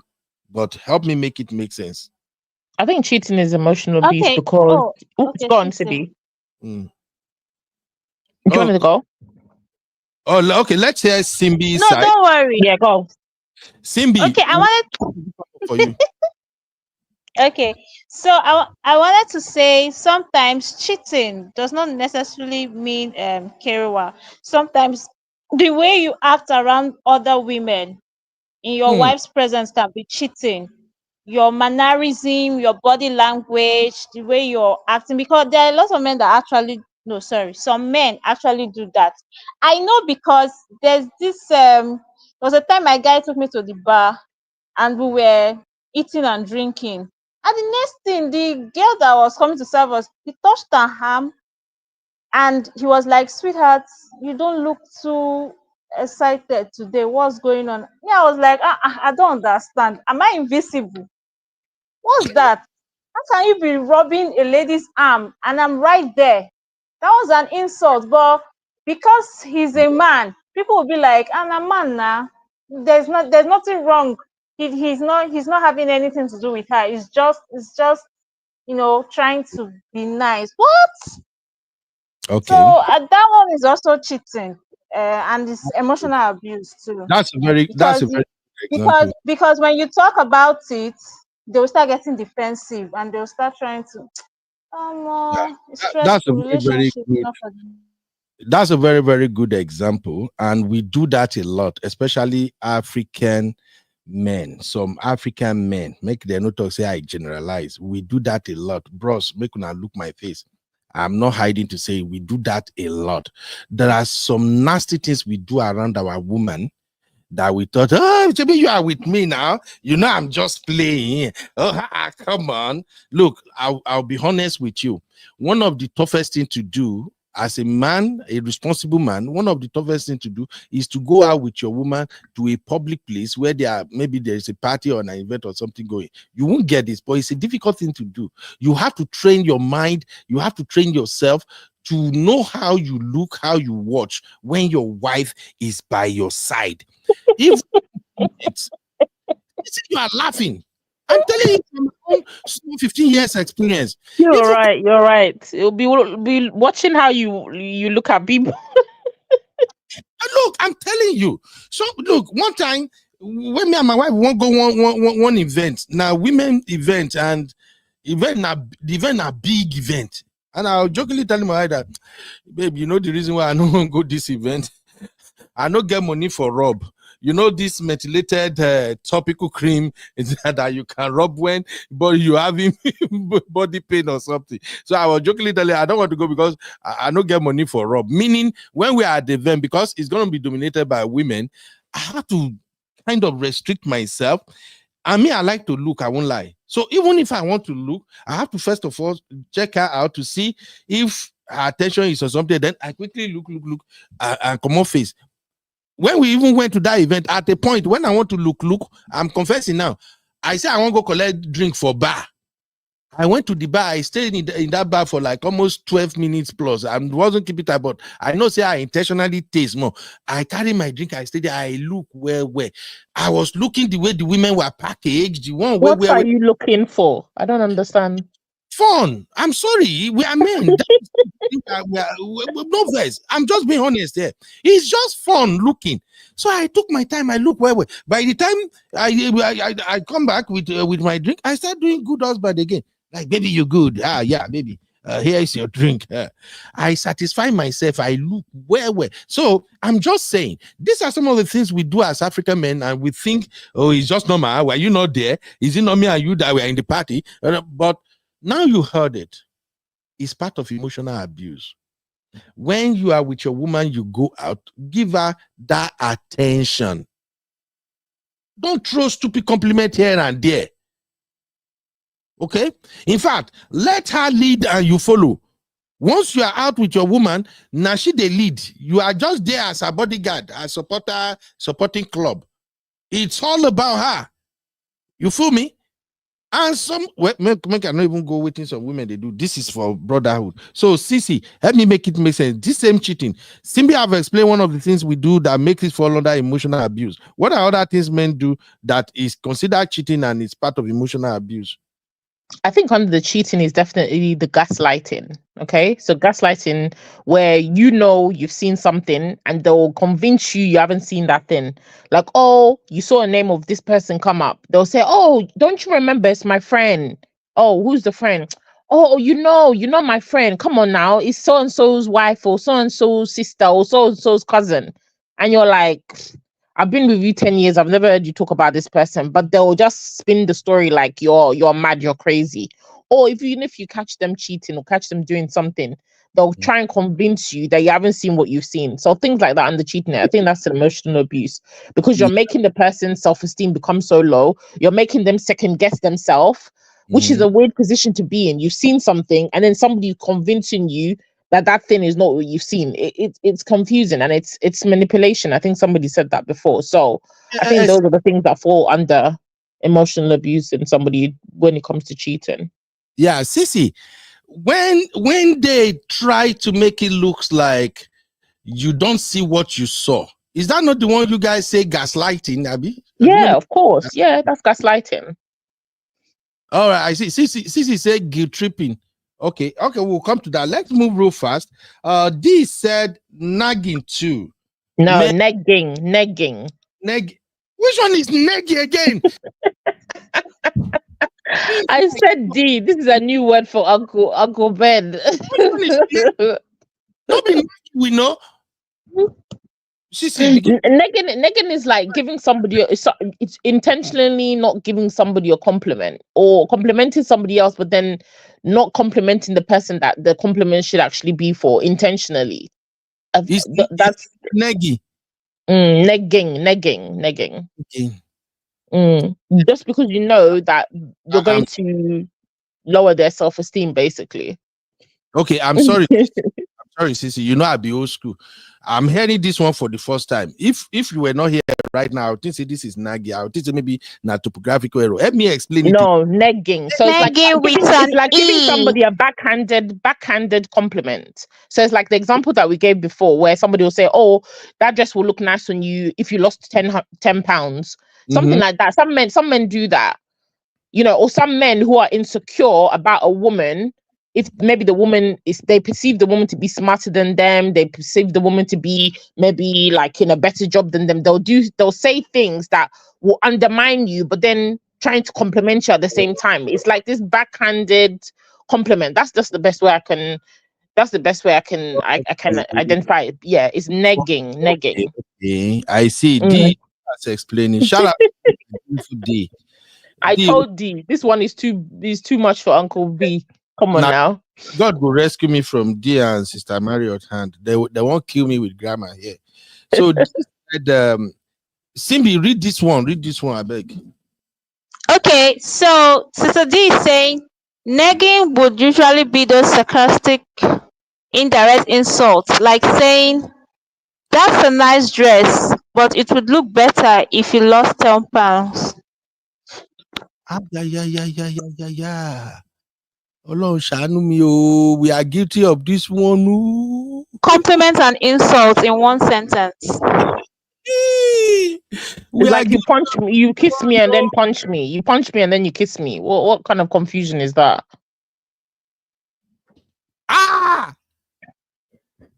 Babe, if you hear me, no verse, so. Babe, I do want. Babe. I'm saying, Uncle Ben, have you said that to somebody before? That's so rude. That's why I'm telling my wife, man, no, because yesterday, you got to see my wife when we were going for that dinner. The dressing, everything was perfect. But it's different. There's a difference, though. When you know each other, it's a difference. I wasn't paying attention until we got to the restaurant we were going. Very big restaurant. Is by the lakeside and all that. And the whole place was filled up. You know how in fact, you have to book a reservation before you go. So I booked reservation for 7:30. All my mind was that before we got there, the place will have been empty. But by the time we got there, the whole place was filled with cars. So we have to park far away. Then we were now walking back to the restaurant. So when my wife was walking, she was walking by my side. Then I was recording some video, doing my usual shenanigan. Then I see that the way she was walking, you know how women walk when you guys are in your dress and you are going for formal corporate events. So I noticed it from the camera. I now turned around. I now saw that she was on heel. God forgive me, because I usually they laugh at her and say, "Babe, heel is not for you." Even though I know you are looking for extra 6 feet, extra 6 inches, not the way. But then when she will wear heel at home, when she wore, I think like 2 years ago or something, she usually she's not a fan of heel. So I usually make fun of her anytime she wear heel. Sometimes when we go out, Nami go end up carrying that heel. Sometimes when we go out, the moment I see that she wear heel, I go rush into the room, go and grab one of her fancy slippers. I go put on for a boot, because I know say at the end of the day she go put that heel. So yesterday when she was walking and no complaint, I now look and I'm like, babe, when did you learn to walk like this again now? You are not even stressed. You are free. And usually when she's walking by my side, she go, "Oh, me if she wear heel." But I yesterday, because I went, she was just at the side, say, yes, do that. That's it. You wear heel, you know for. Hey, thank God, though. I be say you go leg back before you go wear heel. So now that you are saying this negative, my brain just go back and say, it be like say I don't commit crime yesterday, but no, that's not the same. No, that's not the same. That's a totally different situation, sir. Yeah. So I'm very sure she understands. You're not guilty. You're good. So I have not committed negging like that, right? No. Nope. No. You're good, sir. I know, say, if I can escape D, Marriott, CC, Honey Babe, all of una, if I can survive una, I can survive anything. All right. Let me see another example they make you that you can help me explain again. Okay. My sister B Farmer said, Palmer said it's flirting. Okay, I think she's responding. She's responding to something. Am I different? Earlier. Let me be controversial. This flirting thing, to me, honest to God, maybe it's just because it's not my personality. I don't really see it as a big deal. I have a partner that the guy that I'm with, he's very, not that he's flirtatious. There's men that can be flirtatious and it's disrespectful, but he's just a very friendly person. He can enter a place, he'll talk to the waitress, he will talk to the person in the cab, female, male, whatever. And I love that. He just has that charisma, right? And then maybe he'll see a woman and he'll see her and they might start talking and he'll compliment, oh, you look really beautiful today. Like, to me, I don't see anything wrong with that personally. I just see like, oh, he's just a nice guy. Do you understand? So for me, I wouldn't necessarily think that's a bad thing, but all these things, it depends on your partner. If it's somebody like me, I don't really care. Right, I see is he's not being disrespectful, it's just how he is. But if it's somebody else, maybe for example, I'm using you, Sibi, as an example, but if it's maybe Sibi and she's told you, babe, I don't like when we go out and you're complimenting everybody. I mean, sometimes it's like it could be the person's personality, but if they're just disrespectful and they're in the woman's face and they're really complimenting and saying, you look sexy, see the way the dress is hugging your body, I think there's levels. There's levels, because some men are just very, Uncle Ben, you are like this as well. You meet women and you could be complimenting up and down. Do you understand? I wouldn't see that as you being disrespectful to your wife. I just see that as you're just a charismatic type of guy and you like to give women compliments. And there's nothing wrong with that. So I think there's a thin line. Okay. Yes, love. In that case, his hands were all over her. I don't have a problem with looking. Okay. His hands. Looking is normal, because in my absence, you can look. That's very normal. If a woman with a big behind passes by, you can look. I don't have an issue with that. It's when you start touching and then you are acting like you want to solve her immediate problem. What the hell? I'm sitting right beside you. Are you okay? Okay. Some people talk with their hands. All right. Sissy, don't start. Yes, that is true. Some people talk with that. Have you met men and women? There's some girls that they'll be talking to you, they'll be touching your shoulder, they'll be touching your arm. Let him touch me, not her. Touch me, don't touch her. You can be touching me while you're speaking to her. Everything's gonna be fine. Don't touch her while I'm there. What the? All right. Thank you. Okay. So Misty said cheating is emotional abuse because you develop romantic feelings for another person and possibly start lying and acting on the new feelings, which is betrayal. Now, one of the things my brotherhood do when it comes to this thing, because I see what Misty is saying here, that developing romantic feeling for another person, let me just do one little brotherhood. Sometimes some men don't see it as developing romantic feeling. Some just wanted to have a fling. Some just see that, But brother, if you are watching now, when you are sleeping with another woman, especially as a married man, and you just feel like, I just say make I calm myself, or maybe you went to a party or you traveled and you just say, make I quick do, nobody go know. Really, you might say you are not developing romantic feeling, but I think if your woman finds out, it's a huge betrayal. And me, I usually come from the angle that don't even cheat at all. I don't know. It's just my own experience that make me to continue to give that advice. I have experienced heartbreak before as a result of cheating. And when people say, there's this, they used to say, when you have a shock, or there's a way you find out your partner is cheating and you feel that pain. They deep. I've experienced it before. I'm traumatized. I've experienced it before. It's you just feel that hurt. That's when I actually understand where people said, oh, heartbreak. I really don't know that you can actually feel it in your system somehow. You can feel physical pain. Pain, yes. So please, brother, don't do it. Don't say after sare shikoni. Don't sare shikon. Don't just do one. It's hurtful. All right. I know we have a lot to cover, but please, the reason I spend time on this emotional abuse thing is that This is where many marriages crashed.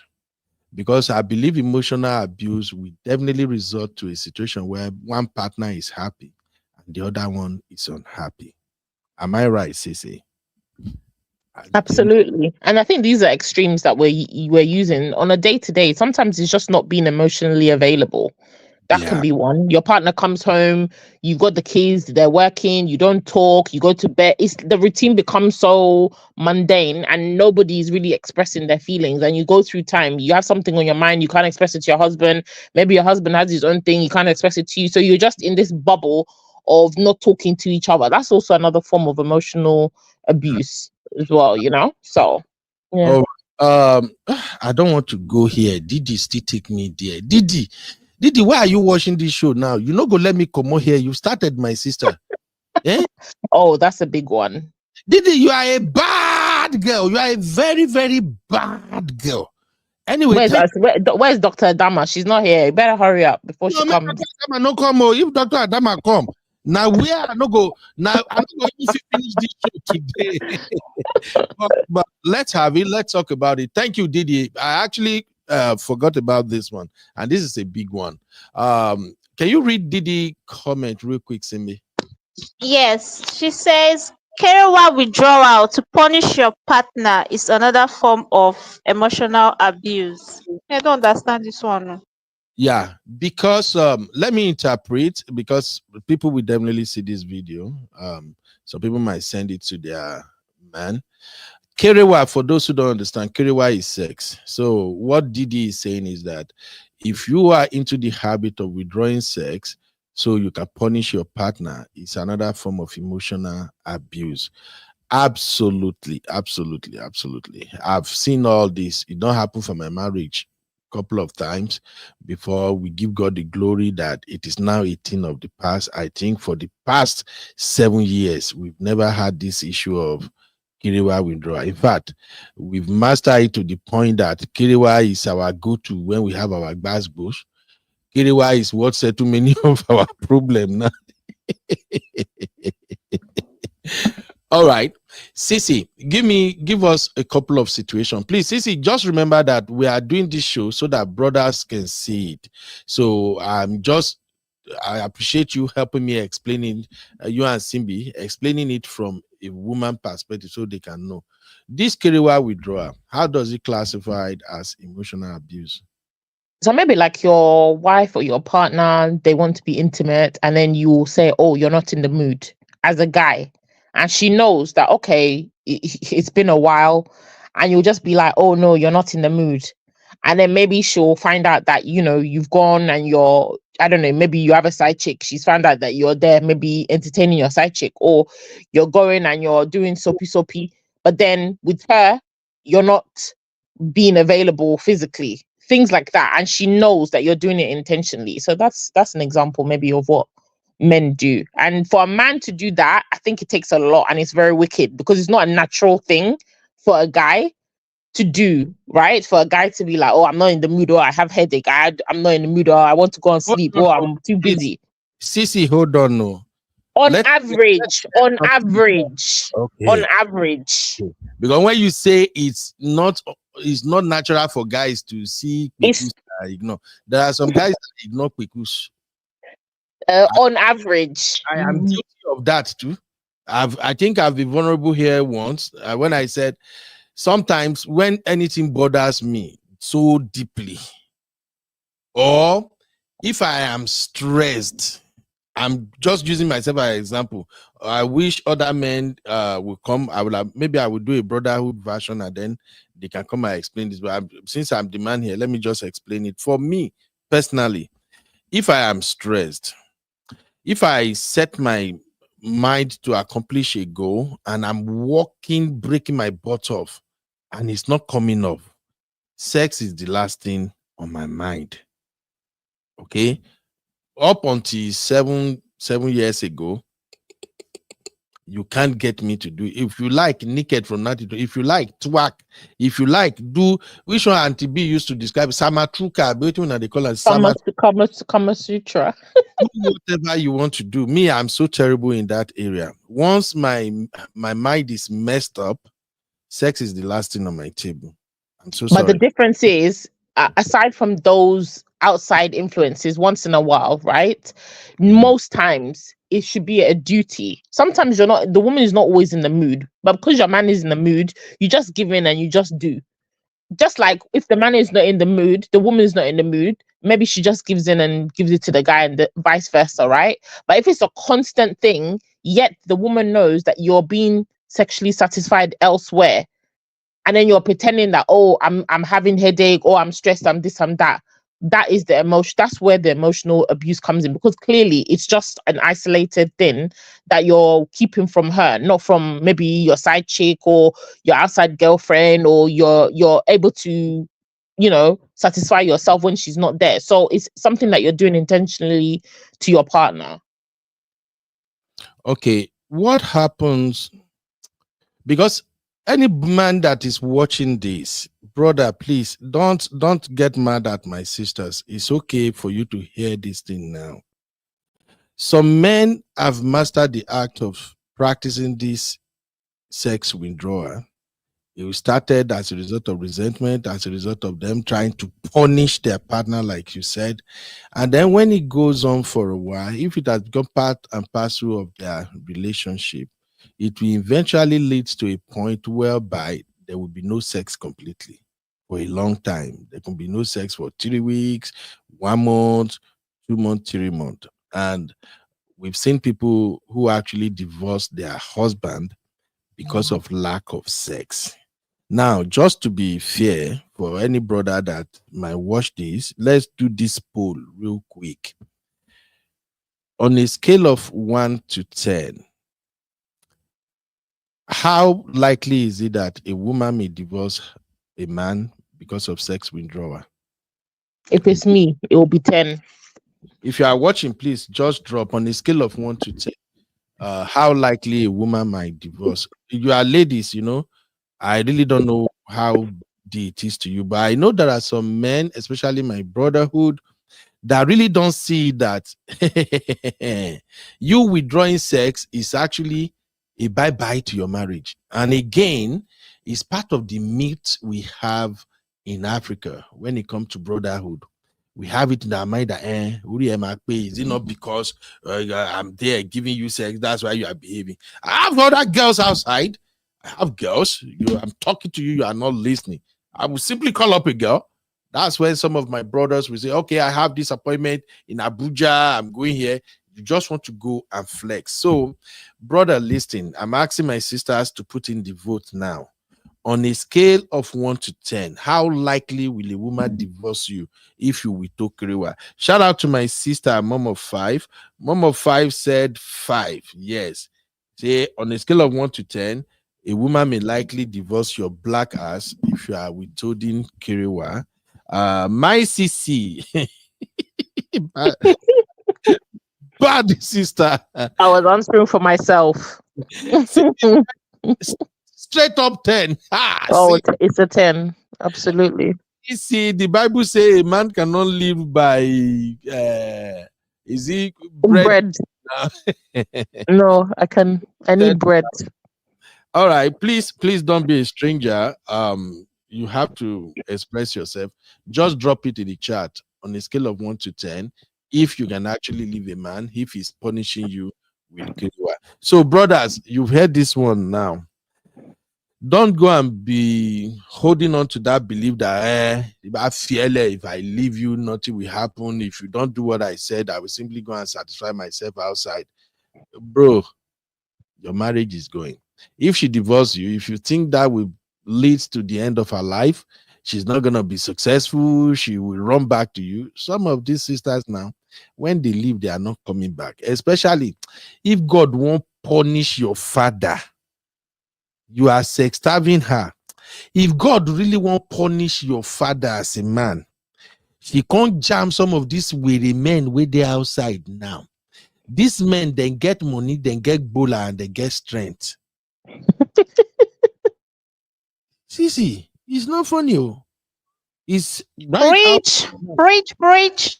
Many of these men out there that you think if I sex starve my wife, nothing will happen.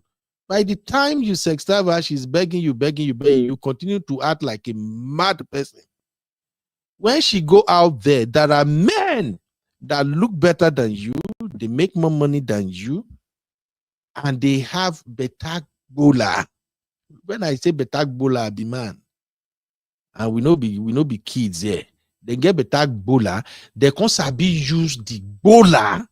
Upon sabi using the bola, they can't get stamina. Let's talk men to men. Okay?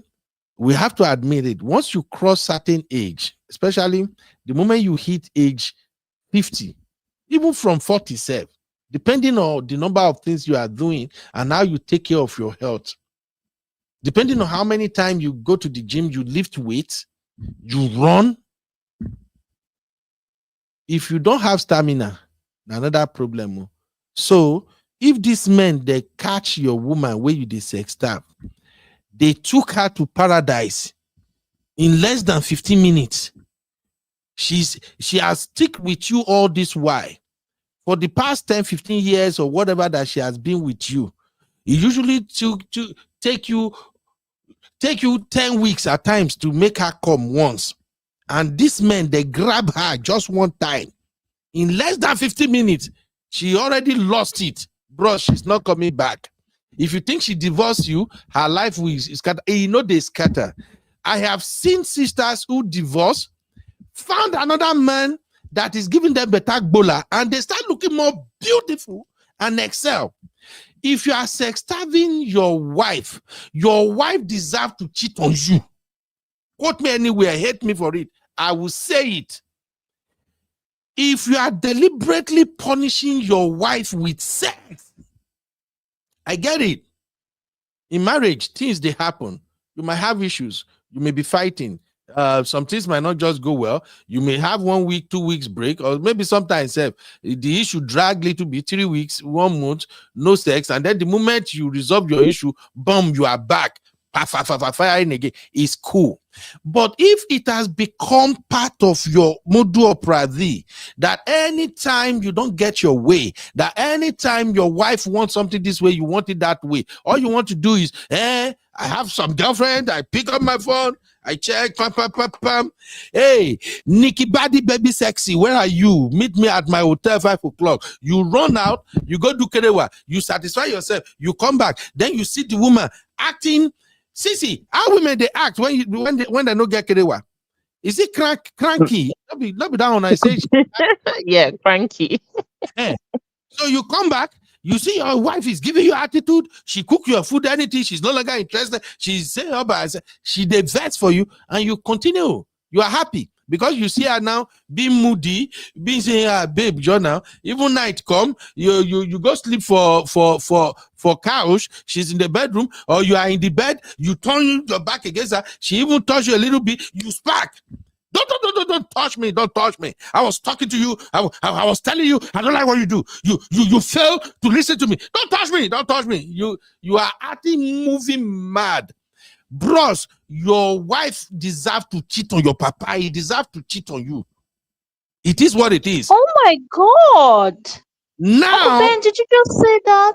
Yes, I said You it. shock me, oh.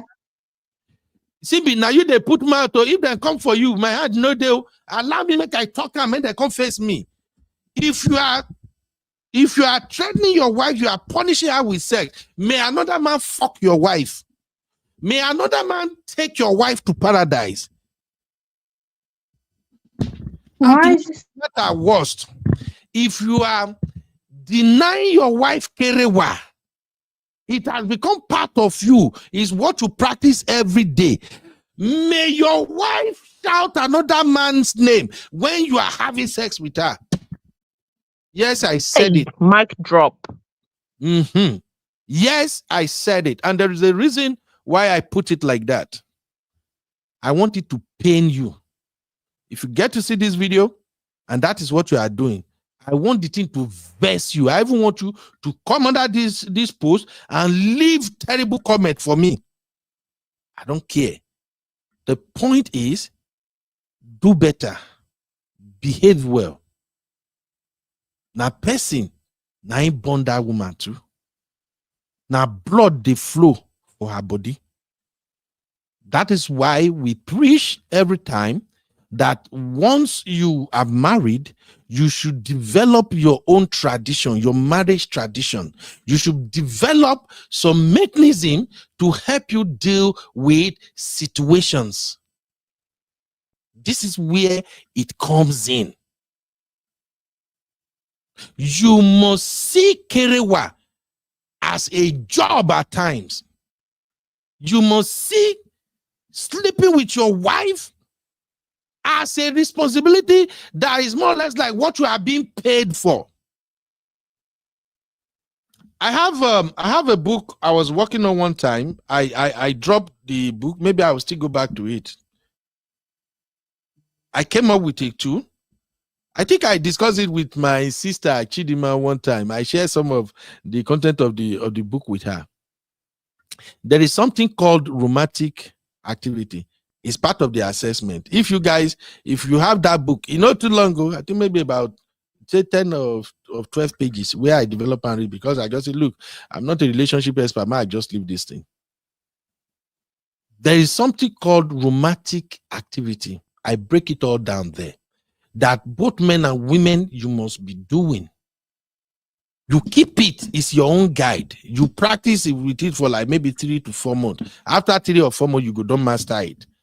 Only you will know when the way you are moving will put your marriage at risk for both men and women. And inside that material, sex was there. By the time you score yourself, by the time 1 week go by, do kerewa. 2 weeks go by, do kerewa, which is all right.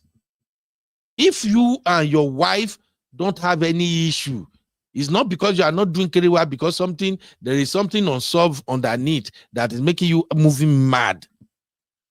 Because there are times like that. Me and my mother, sometimes we go 4 weeks, nothing. And we are cool. We are playing like mad every time. Not be kerewa, person come live, come do. But we're just saying, if you are in a turbulent relationship, some of these tools will help you. Once you score yourself, you just look, this past month, in the ranking activity, where you just look, this past month, oh wow, we only have sex twice. Oh. Even you as a man, score yourself. Because averagely in that book, we put there that you must have sex at least 15 times in a month. That's what we came up with there. And that 15, that is like the peak time you must be with your woman. Now, if it can't worse, situation worse, you must have it at least 5 times in a month. That is like the barest minimum. Say everything no work 5 times in a month. Now ask yourself, if you check your score and you go to say, last month only 2 times, so based on that material, only you go down there and say, they fuck up, because I'm supposed to up this game. That is why I say sometimes you have to see kerewa as a job. Sometimes you see kerewa as a responsibility, and you see kerewa as a fun activity, as something you enjoy. Now it all depends on what's going on. If work, if situation, if fighting and everything is going on, you guys cannot resolve it, they go on, you will know that you have to do kerewa as a job or responsibility now. Even your madam gonna say, this one where this man they do, this is not my husband. I think he's just doing this thing just to fulfill all righteousness. It's okay. But you do it. But when you stay there, you say, you offend me, I will sextarve you, we're not gonna do this. After a while, no matter how much your wife trusts you, she will start thinking that there is somebody around the corner. You are getting it somewhere. Even in these days that a lot of brotherhood, they are masturbating now. You could just conclude, say, anytime you enter bathroom, she go say, boy, otin jack I love be with it. So please, brother, if your wife divorce you because she's in a sexless relationship with you, she is 1000% justified to divorce your black ass. And if you think when she leave, her life will crash, now lie you lie. Her life will not crash. In fact, her life will blossom. And I'm telling you now, looking at the camera, I'm telling you as a brother, you have to leave all those stupid mentality behind. You see this, you see how long we spend on these emotion things now. Because many times brothers will be like, oh, no, I don't abuse my wife. I've never laid my hands on my wife. I don't beat her. But you are doing things way more crazier than you beating her. Work it out. Sisi, make una no verse. I just have to be crazy with my brotherhood. You want to We love it. Thank you for that. You welcome, my sister. So now let us move on to another thing that is, this one is important. Don't worry, please. If I can finish this now, we'll do a part 2. If you ask me to do it, we will do it. I want to talk about independence and control. Let me talk about independence and control. Dear brothers, especially African brothers and Nigerian brothers in particular, the idea of an independent woman does not resonate with us at all. And sisters, make I no lie to you. I know when you hear people like me speak, you will say, this guy is a traditional man. Let me tell you one truth about me now. I am traditionally Western. And I know CC, Sister Marriott, and GD. Many of my sisters have said it in the past. Those are the ones that really know me. They don't read me well. It's not that they'll say, oh, Kubet, don't call yourself traditional. You're not traditional. But the term I coin for myself is traditionally Western. Many of my brotherhood, you guys out there, some of you are not traditionally Western. You just stick to the traditional part of relationship and you never consider the Western part of relationship. That is why a lot of people are having bitter issues in their marriage. Shout out to my brother, Mr. Dio. Mr. Dio, you have to be here.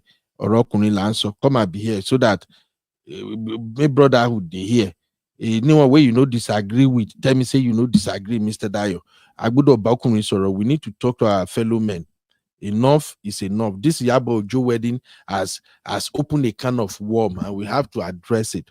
So many of you brothers, you are not used to the concept of independence and independent women. To a lot of us, especially African Nigerian brothers, the idea of a woman being independent, we just can't tolerate it. What it means to many guys when they hear it is that, how can she be an independent woman when she's married to me? No. Independent woman is an ashawo. No. She's a runs girl. How could you speak or talk about independence when you are my wife?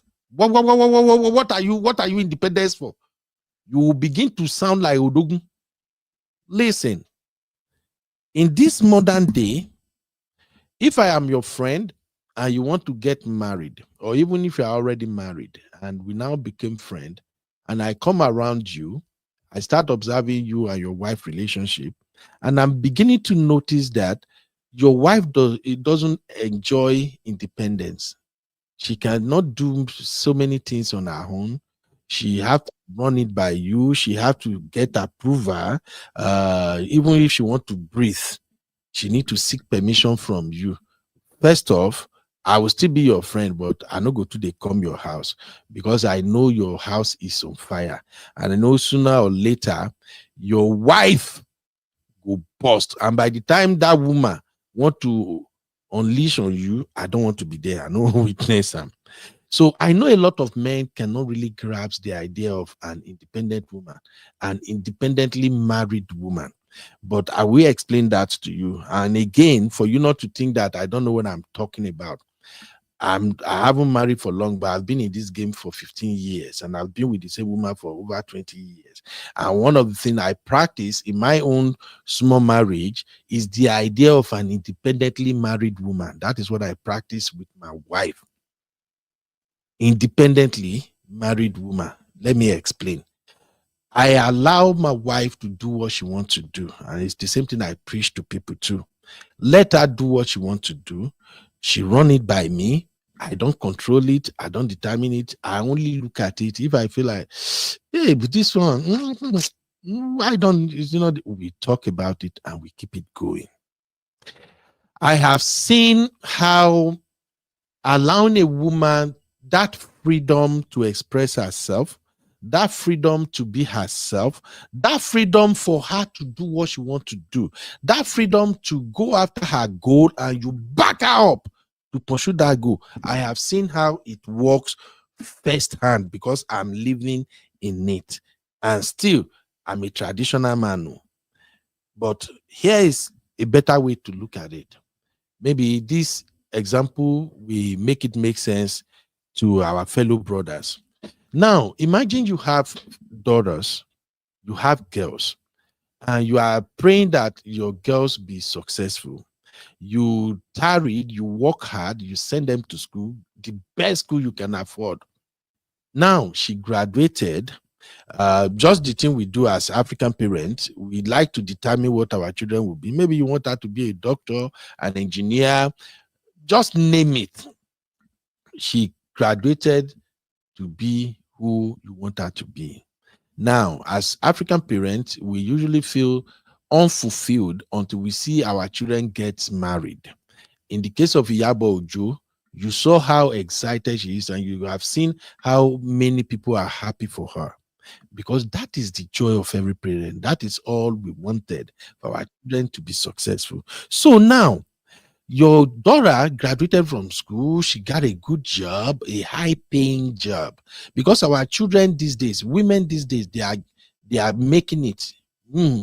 Women are making it. Now, she now got married.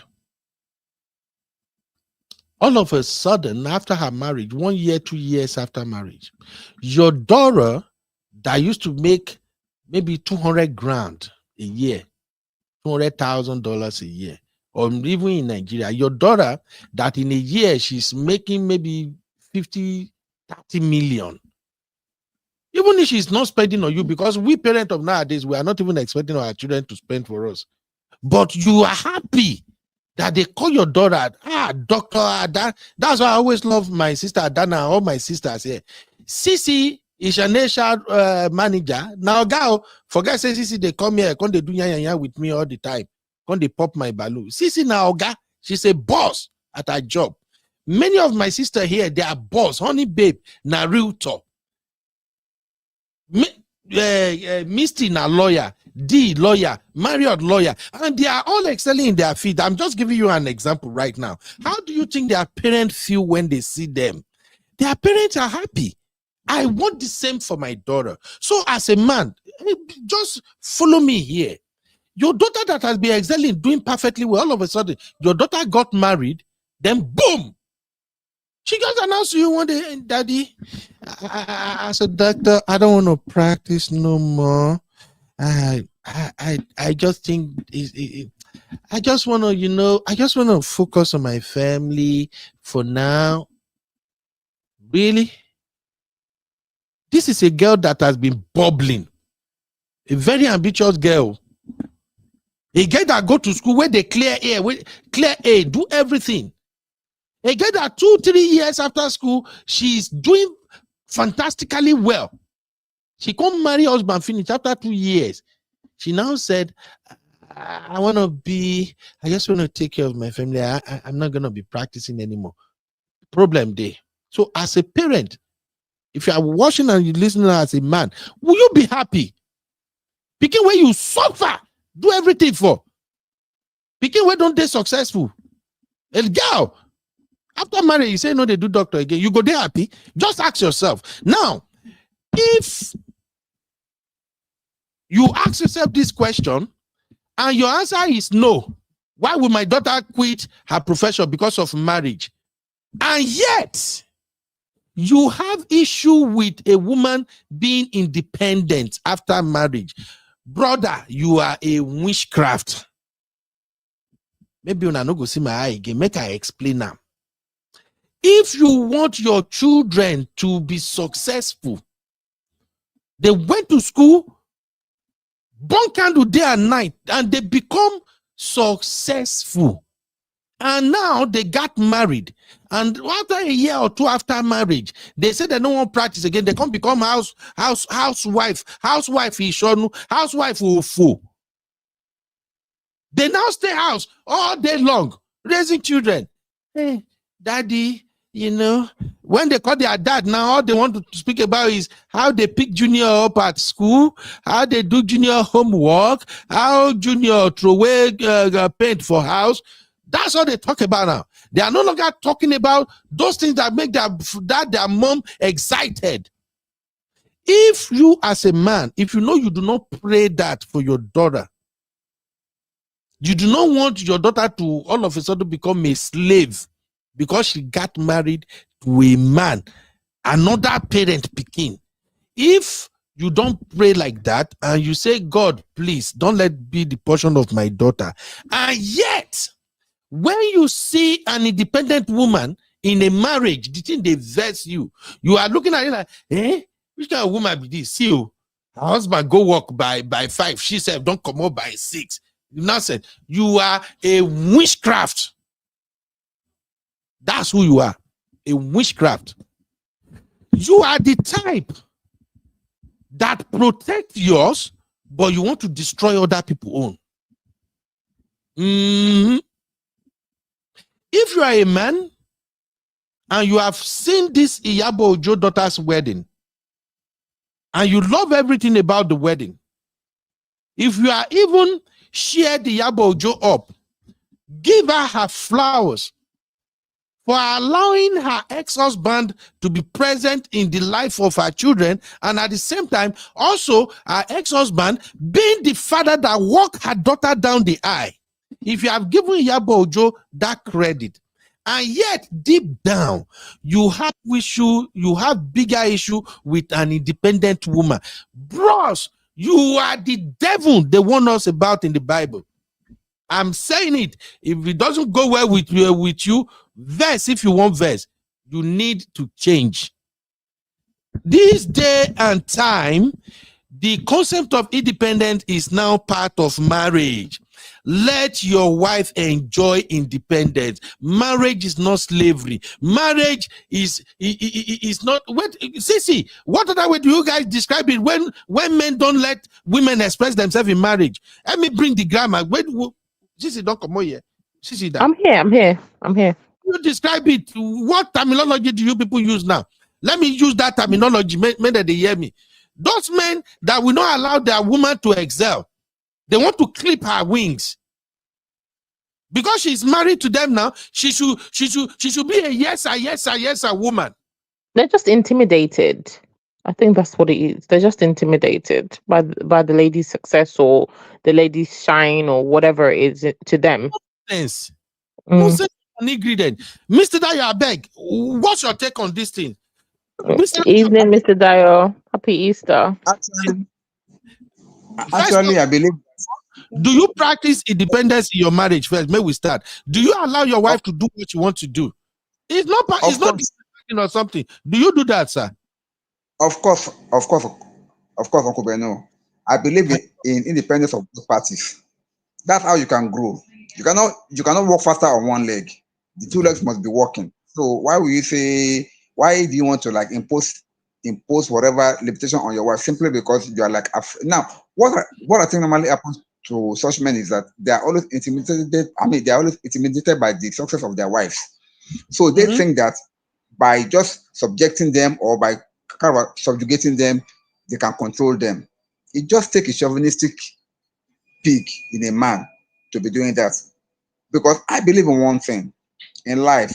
As you have said, I like the example that you gave. If you have a daughter that you have already invested in, and she has done everything, maybe have a master's, she's a career woman, she's a professional in her job, only for her to get married, and then the wife and the man said that no, you cannot do this. But to me, I cannot really blame the man. I will blame the girl. Do you know why, sir? In courtship, you will have seen sign of somebody that's a dictator. A man that will help you to build your dream, a man that will help you to progress in life. You will see it even from the courtship. Because what are you discussing when you are having your courtship? What was your discussion? Was he identifying with your dreams? Was he proactive in supporting you in your career? If all this is no, that's a red flag. Because men, now mostly all the Odogus, people that wanted to marry Odogus, I'm sorry, at CB, if you marry an Odogu that will say, no, I have too much money, don't worry, you don't need to work, you have to stay, I will pay you salary every month, blah, blah, blah, blah, and this. It's going to kill you as a person. What is the essence of you having money and then you cannot express yourself? What is the essence of you having money and then you cannot fulfill your own personal dreams? A woman is happier when she's doing what she loves to do best. Same thing with men. Exactly. So to me, if a real man here now must give his wife independence. In fact, even women that doesn't want to like become, because some women are naturally docile. We have men that will ginger them up, establish them, encourage them. You can make it, you can do it. And before they know it, they start thriving. That kind of man that me I like. So it's not about trying to like impose. I think men that does that, they have kind of a mental issue with themselves, and then they're just intimidated, nothing more. It's a complex issue. It's a complex issue. Exactly, sir. Shout out to you, my sister, that mom of 5. Shout out to you. Mom of 5 said, men who don't feel it's acceptable for their wives to own a portfolio in her name, asking why. I won't weary. Now, let me explain for those brothers who are into this let me clip her wings kind of life or marriage, but they are not doing it because they know better. Let me explain this to you, and hopefully maybe it can help. See, when you allow your woman to have independence, when you give your woman freedom to express herself, to pursue her dream, to do what makes her happy, you are not relegating your position as the head of the family. Rather, you are solidifying your power. And even since many of you like to use the word control, I'm in control of my marriage. You are in control of your marriage. Make I put it that way. Maybe it will help you now understand it very well. When you let your woman have independence, freedom to do what makes her happy, to go after her dream, freedom to walk up to you and say, babe, this is my plan for next year. I want to do this, I want to do that. Ooh, you don't know what kind of blessing you have just opened the door for yourself. Most of the women who are naturally respectful of their husband, many of the women who you cannot dare say nasty or stupid or nonsense thing about their husband, and they will literally tear you down, scatter you, is because they know what they are getting from their husband. And that ability for you as a man to give your wife that grace to open up her wings and fly, it comes from a divine place. And a lot of women who have that opportunity, they don't like to let it go. Allowing your woman freedom does not translate to she's going to misbehave. Allowing your woman freedom does not translate to you are not in charge or in control of your marriage, because now control. Control is how we end up caging women and take away their independence. And the problem is paramount now. A lot of sisters are in marriages now that they know they have lost their independence. They have no voice. It's whatever the husband wants that has to be the main goal. They can't talk to you. They are in that marriage and sometimes regretting the day they say, yes, I do to you. We have to do better. Let's come back to Yabo Ojo now, because this is where I'm going with this idea of independence and control. I've went back and watched Iyabo Ojo interview, and she did an amazing job. Iyabo Ojo didn't say much about what happened between her and her ex. And if you look at my screen right now, in case if you don't know who we're talking about, there are 3 people on my screen. Let me actually take this out so you can see them very well. There are 3 people on my screen right now. The people you are seeing, Iyabo Ojo, you are seeing Uncle Polo, and then that man where we are Agbada for the right side corner. That is Iyabo Ojo's ex-husband. Let me explain. We have been celebrating Iyabo Ojo's daughter's wedding for the past 4 days now. There has been a lot of positive review of that wedding. Iyabo Ojo has received her flowers left, right, and center. All the critics who thinks Iyabo Ojo is such a terrible woman that somehow the husband, the ex-husband, will not be part of the celebration, they have now seen that the ex-husband was there. The man was enjoying. I have the video of the ex-husband walking his daughter down the aisle. Beautiful wedding and all that. But where I'm going with this, my rhetorics, is that when you marry a woman and you try to clip her wings,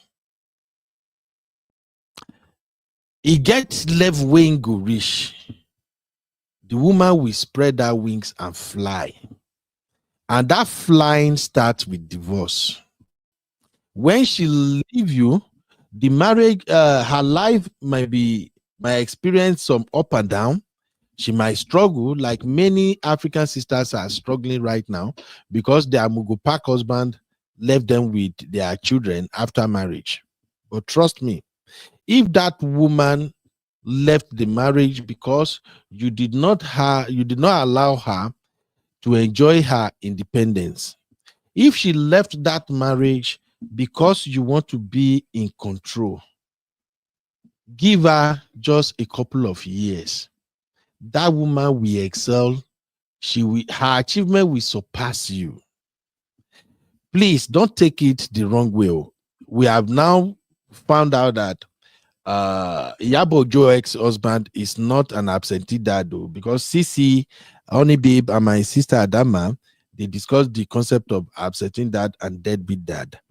All this while we thought is an absentee dad or a deadbeat dad, but the rumor and the news out there now is that he's not an absentee dad. I listened to Yabo Ojo interview again, and Yabo Ojo herself confirmed that she, on her part, she did not deny the children access to their father. And then the father used to call them. Sometimes the father will not call on time, he won't check on them. And then the daughter, you know, daughters now, the way they are with their dad. I have 2 girls, so I understand.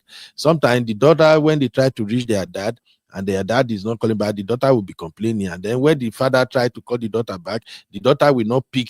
This same Priscilla will not pick the call. And then the father will now call Yabo and say, I'm going to try to be Priscilla. And then Yabo will be like, well, it's your daughter. I sort it out with her. So this man has been part of that, his children's life. But Iyabo Ojo did bulk of the job. That is why, if you are wondering why we are worshiping, praising her, giving her flowers, is because she did the job. And she has now become a shining example to women alike, that even though your Mugopak husband do all the things that we have been talking about since we started this show and abandon you and your children, you can become successful. The breakdown of that marriage is not the end of your life. If you are a driven woman, you will still achieve your goal. Yabo Ojo is now the talking point.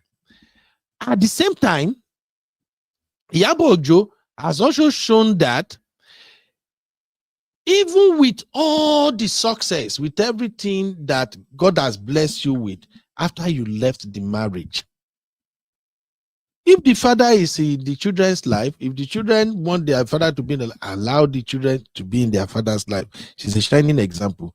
But that is for my sister. And this show is not about sister. This show is about brothers. So now, what are you supposed to learn from this as brothers? If you watch this video from the beginning to this point, you can tell that the Yabo Ojo story now is a very good reference point when I say that if your woman divorces you, that will not become the end of her life. Yabo Ojo's situation is now a reference point that you need to give your woman independence. If you are clipping her wings, if you are making her not to express herself, because I hear it in Yabo Ojo's story that this her ex-husband often said to her that it sounds like maybe he said he married her out of pity, even not because she's pregnant or something. But I know that narrative is out there. If you watch the segment where my sissy was breaking it down, what emotional abuse looks like, that is it. For a man to tell a woman, I married you just because I just have to marry you, ni. Baba.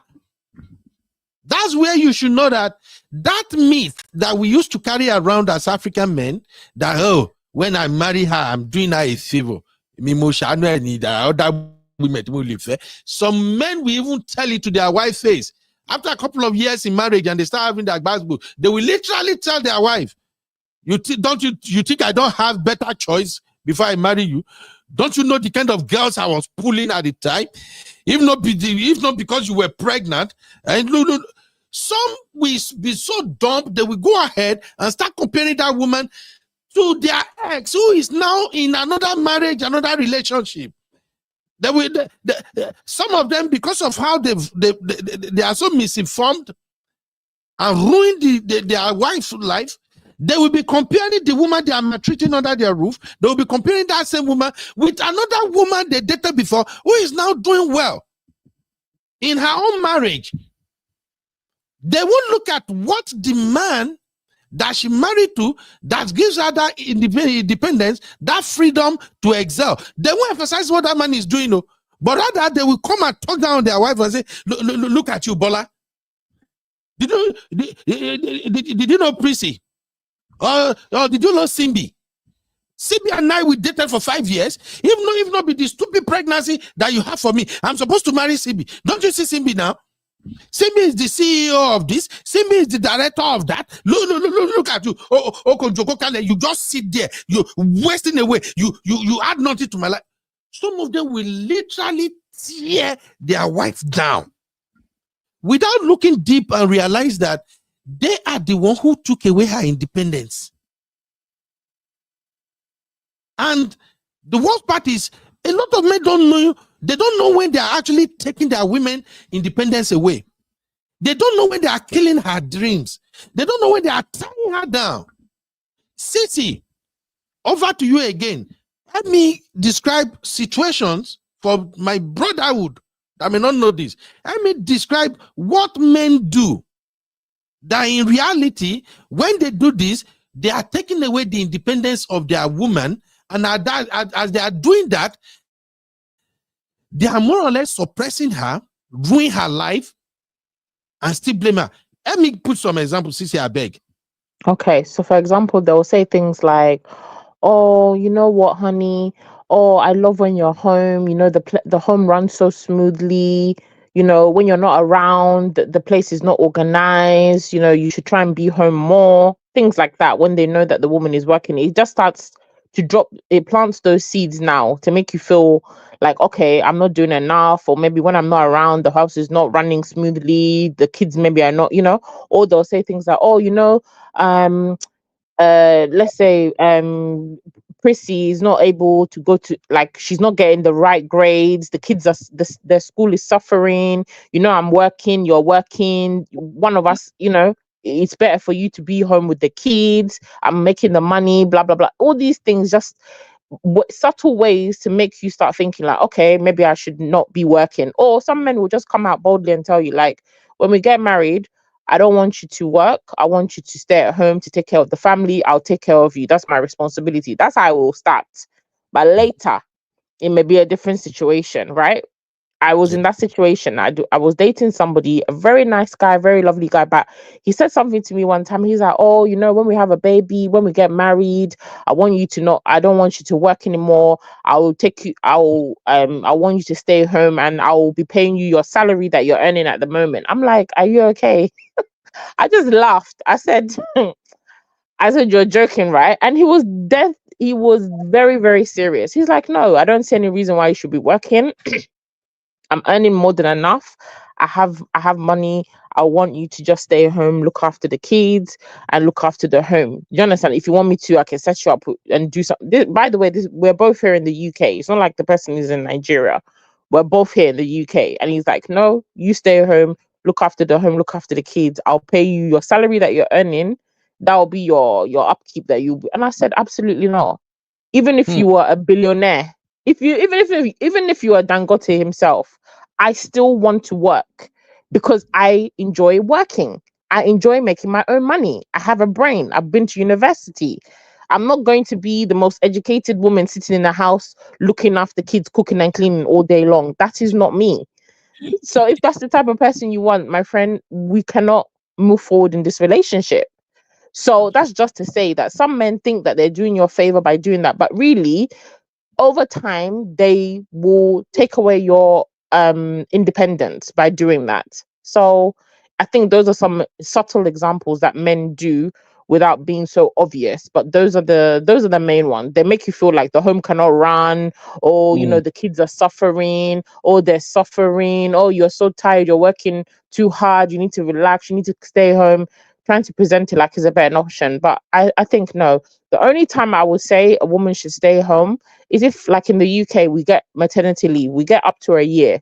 Okay, you get 9 months paid, like your full pay, and then I think the last 3 months you take it maybe unpaid. Okay, so if your partner is like, "Babe, I earn enough. I want you to stay at home until maybe the kids go back until your children start nursery or till your children start school, and maybe you don't want to pay for childcare, which is so expensive here in the West."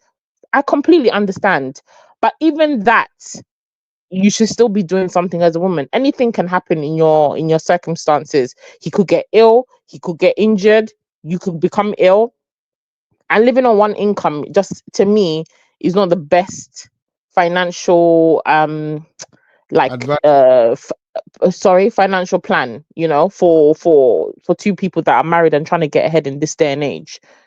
One salary is not enough unless you're Dangote. That's it. Thank you. Mr. Dio, please do me a favor, Mr. Dio.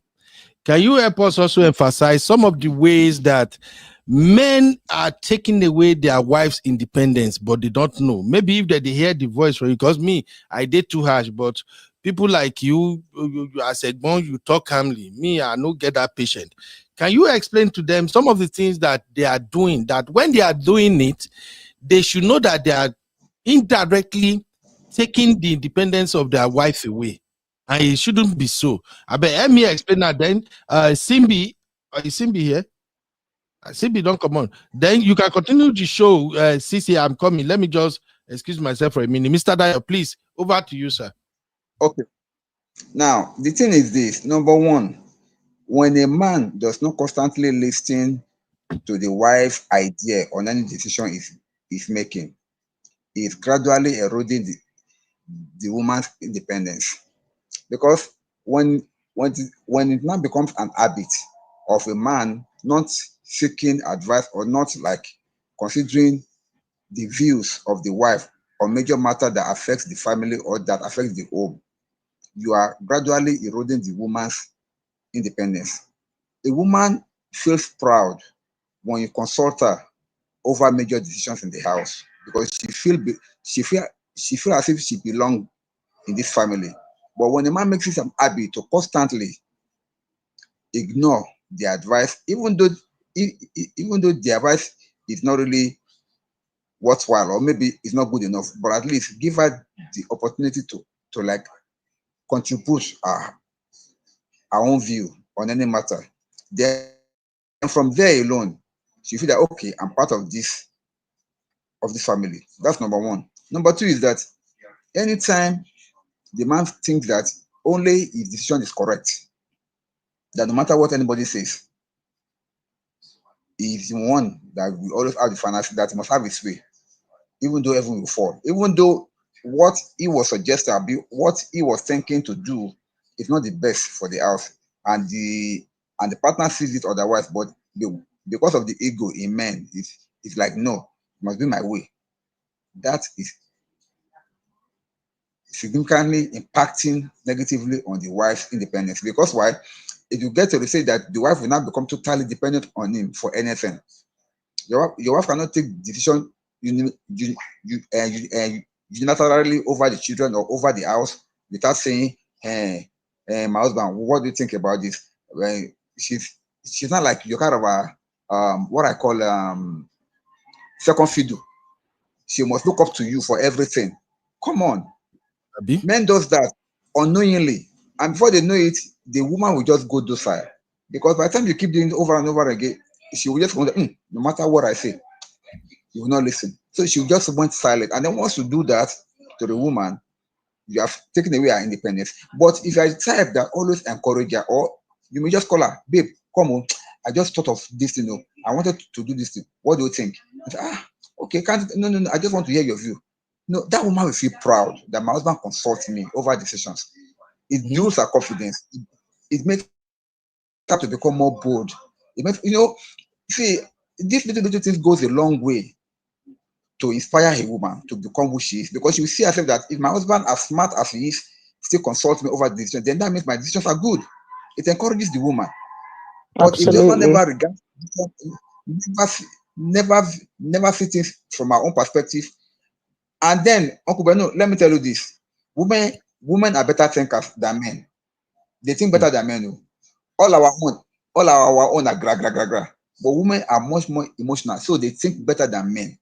So men that are not taking the woman's advice, they are losing a lot, because most time, by the time they got their figures burnt, their ego will not allow them to even be able to say, okay, I was wrong, you were right. And such men, they always end up in a ditch. But to me, any man that don't allow the wife to become independent, the man is a dictator. Nothing else. It's a dictator. And these are some of the ways that I know that unknowingly, the men may not know that when I'm doing this, I'm killing my wife's independence. I'm killing her ego. I mean, I'm killing her self-confidence. I'm killing her self-worth. Because if a woman is no longer relevant in the home, what else? What else? Exactly. Thank you, my brother. Thank you. Please, brotherhood, I know my tone is harsh on this video. Please forgive me if it's harsh, but we are the one who's going to tell ourselves the truth. There are many experts on social media now who are advising men and women, but they went to school, they get all the degree, but people like us, we no go school to get degree to advise anybody. Now be say do the needful. If you no do the needful, you get the result where you get, case closed. This issue of independence is one major area I know we are doing terribly. We are behaving terribly as African men. And we open our eyes, we see the results. The men who afford their women independent, we saw the results they are getting. Yes, we see it. Let me speak on something as far as this Yabo Ojo wedding is concerned.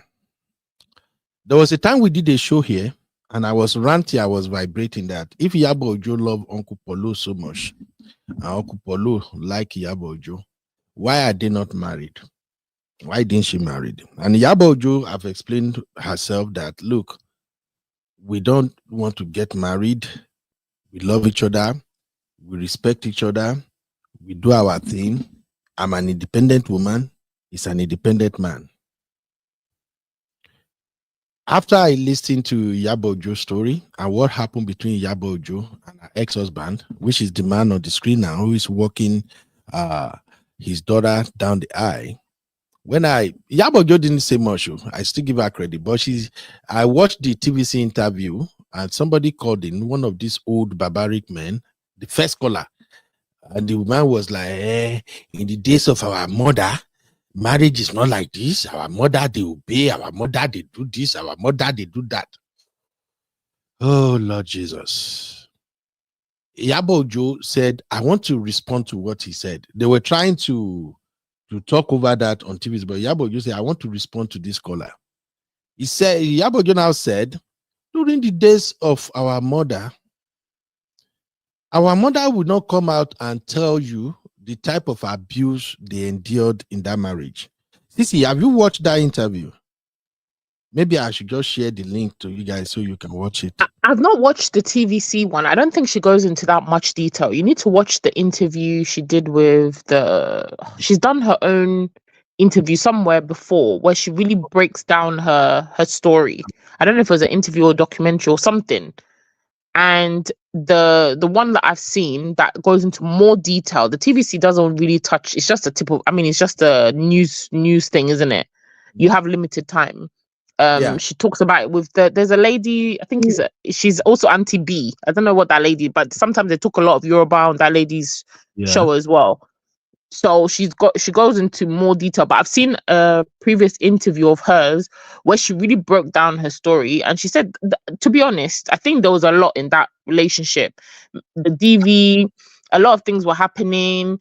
I think she even said that they had like a house invasion, and she was even raped in that incident. So there was a lot of things happening in that marriage, in that relationship, which, who knows what the man's trauma is being in that relationship as well. So I think, I think there's a lot more to what she's saying. So if she says she doesn't want to get married again, then I completely understand. You know me, I've said, when you're a certain age, if you don't want to be married, you already done it. You've been there, done that, worn the t-shirt, your kids are grown. What are you really looking for again in marriage? If you can find somebody that you can coexist with, you can enjoy your time, you can, have companionship, have that love. What's marriage? You don't need marriage again. Thank you. I think Didi say maybe the interview with Tokemakiwa, Mom of Five said it could be the interview with... No, it's Bisola. Yeah, there's a lady she's called herself Auntie B as well, but she's a bit younger and she's normally speak a lot of Yoruba, have different guests. I think it's that Bisola lady. Yeah.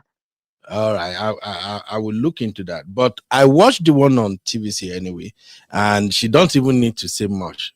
There's a way she responded to that caller on the show, and I already have an idea everything that went down. She said, those our mom that were staying in marriages, like the caller said, our moms, they don't come out and say they were abused. They don't describe what they passed through. They don't lament. They don't do anything. And that simply tells me she also would have gone through hell in her marriage. And what made me also agree that her marriage might really, really be toxic is because her personality. She's a Lagos girl. She was raised in Lagos. Girls who are raised in Lagos, they usually have strong personalities. And with her kind of person, it's going to be tough for a man to try to say they want to control that kind of woman. And by the time she got married to the husband, also she was 21, and according to what we heard, the husband was a clearing agent. Back then in Nigeria, the people who are into clearing and forwarding, they are the one who are making a lot of money as at the time. So, and I think that make it easy for the man to look down on her and said, if nobody say I marry you, if not be pregnancy, I wouldn't marry you, and all of that crap he said. But the point I'm trying to drive on this show is this: when Yabo Ojo said, Polo and I, we are in a good place, we respect each other. I'm an independent woman, Polo is an independent man. We are not thinking about marriage right now. I now look at the whole thing that she's been through, and then with this wedding and everything that comes up, I now see why she may not want to be married again, because she has achieved a lot independently, and she is coming from a marriage where the man was trying to take control of her, was trying to kill her dream. Let me tell you, whatever Iyabo Ojo is today, it has always been in her. She only absolutely it. You get what I'm saying now, Sissy, right? Absolutely. If you have a baby right now, if the baby will turn out to be an actor tomorrow, you go don't see and they become an actor. They will not the act small now, like play. They will don't take Mike in the house, singing, dancing, running around, mimicking people. You'll be seeing the traits. So whatever Yabo Ojo becomes today, it has always been ingrained in her.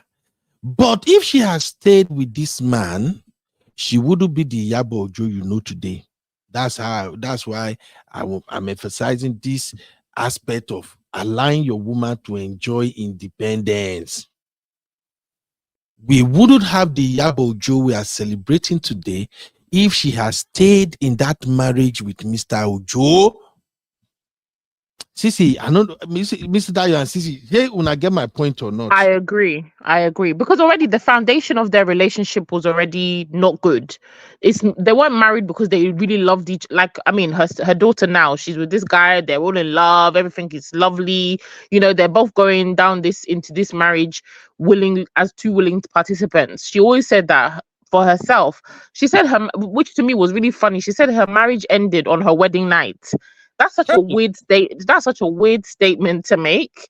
Hey. Your wedding ends on your wedding night. So I don't know whether she was already pregnant, clearly, or whatever happened. I'm not really sure, but that statement was really powerful. When I heard it, I was like, wow, who says that your marriage ended on your wedding night? That's crazy. And she's always said that the man, she got pregnant and, you know, she didn't want to keep the baby. And the man said, oh, you will marry her. So when you're in those kind of situations and you're both coming together to do marriage because one person is pregnant or you're trying to cover shame, it's not like two people that genuinely love each other. It's just like circumstances brought you together and you're going to say, okay, let's see how it goes. That's not the best foundation to start a relationship or a marriage. So I think the marriage was already doomed from the beginning. Exactly. Okay, go on, sir. Yeah, I wanted to add to what you just said now, because basically, I think I want to believe there are a lot of things that we outsiders don't really know about their marriage in the first place. But from all what we can deduce from all what is happening and what we have been able to hear on social media so far, or from all those small and big interviews that she has gone through, it is best to say that they have irreconcilable differences, because both of them, I think nobody has heard anything from the husband, but Yabo Ojo has been very, very open about it, saying this and that over here and there. But to me, what I think is actually happening was that they have irreconcilable differences. That's why they have to part ways. It may not necessarily be that the man is like domineering. It may be some other things that are even worse than that. Some men may give you independence, and they will still do things that are worse than even giving you, not giving you that kind of freedom to you. Because if in a marriage you had an home evasion and then something happened, the woman ended up being raped, all those things, and then maybe after that incident the man was not supportive, the man was not understanding, so a lot of things happened that we cannot even put our fingers to it. So for her to now decide not to even not to even stay in that relationship anymore, she must have had it up till here. So, but what I can just say is that no matter what it is, both of them do not allow it to affect the children, because at least she did not deny the man from maybe gaining access to the children. And then I don't really know exactly at what age those children were when they parted ways. So all those things, I'm not familiar with it. So if the children were still very, very young, maybe like between 2 to 5 years when they parted ways, then it would have been a big burden on the mother. But they parted ways after when she had Priscilla. Priscilla is 24, so they've already been divorced 24 years. And the son is like maybe 2 years before. So they've been divorced as long as they've had the daughter. They got divorced shortly after they had the daughter. All right. And the boy, yes, and they have a son. I think the son is like 2 years, maybe 2 years older than Priscilla. I think the boy is 26, because I think they were married for about 2 years or thereabouts. Yeah. Before, and then when they got pregnant with her, then they divorced shortly after, when she was born. That statement that you made when somebody said that the wedding is over even on the wedding day. To me, it was volumes, because something must have happened. Maybe, see, anyway, one of these days, I will request, let us do something about marriage by deception. Because maybe on that wedding day, she realized something that she never knew about the guy, or maybe the guy realized something that he never knew about the girl. And that wedding night, they got to know it. And that marriage is dead from that night. That's true. Absolutely. Okay. So things like this, maybe when we talk about it, we get to know things much in a much more brighter light. But back to the matter at hand now, what I think is really happening is that Iyabo Ojo has been the one that has gone through those emotional traumas for those children. If the man has left her and the children since after 2 years of marriage, for 24 years, the man is in their life. No matter, Mr. Dio, the man is in their children's life, but she's one who is responsible for them all day, all year long. I understand then the man is not in the life, Ben. The kids know their dad. The dad lives in another country. I don't think he frequents Nigeria that often. And I feel like even in his absence, she was standing in the gap. She said so many times she was the one footing the school fees. Even up till recently, the girl in university, if she doesn't have the money, she goes and makes money to make the money. So you can't tell me that the dad was... I think he was... The kids know their dad. They may have his number to talk to him once in a while. He may call them once in a while, but he's not an active, present father, financially, emotionally, because she even said recently the son and the dad now have just they've gotten closer. So that's to tell you that they didn't have a very close relationship before. So if the dad has always been in their life, the parents have been divorced almost 25 years. Why is it only now, the latter part of your growing up age, that you and your children are kind of molding and building some kind of bridges? That's to say that the bridge fell down a while ago. You're only mending it now as they're adults. That's a long time. So all the things she said to me, I know, because I can see what she's trying to do. That is standing in the gap for a man that is not present in his children's life. That's just what it is. Because if he's present, you don't need to be wrapping gifts to give to your kids. You don't need to be running around looking for money to make up for the school fees where he's falling short. It doesn't make sense to me. Absolutely. Uncle Beno, being involved in child's life is much more than just giving them money or sending them whatever. See, thank God you are a family man too. It takes much more than that. Involvement in a child's life needs mostly your physical presence. And from what I gather from this guy, he has moved on, gotten married, lives in Texas with his wife. So how involved could he have been? Exactly, on the day-to-day of the children's lives. Are you getting me? I'm not saying the man does not get involved in those children's lives, but what they will have needed him for most, that emotional support, it may not be there for them. That physical support, it may not be there for them. I know it's not all about money. I have friends that their father always pumping money, but the father was never there for them.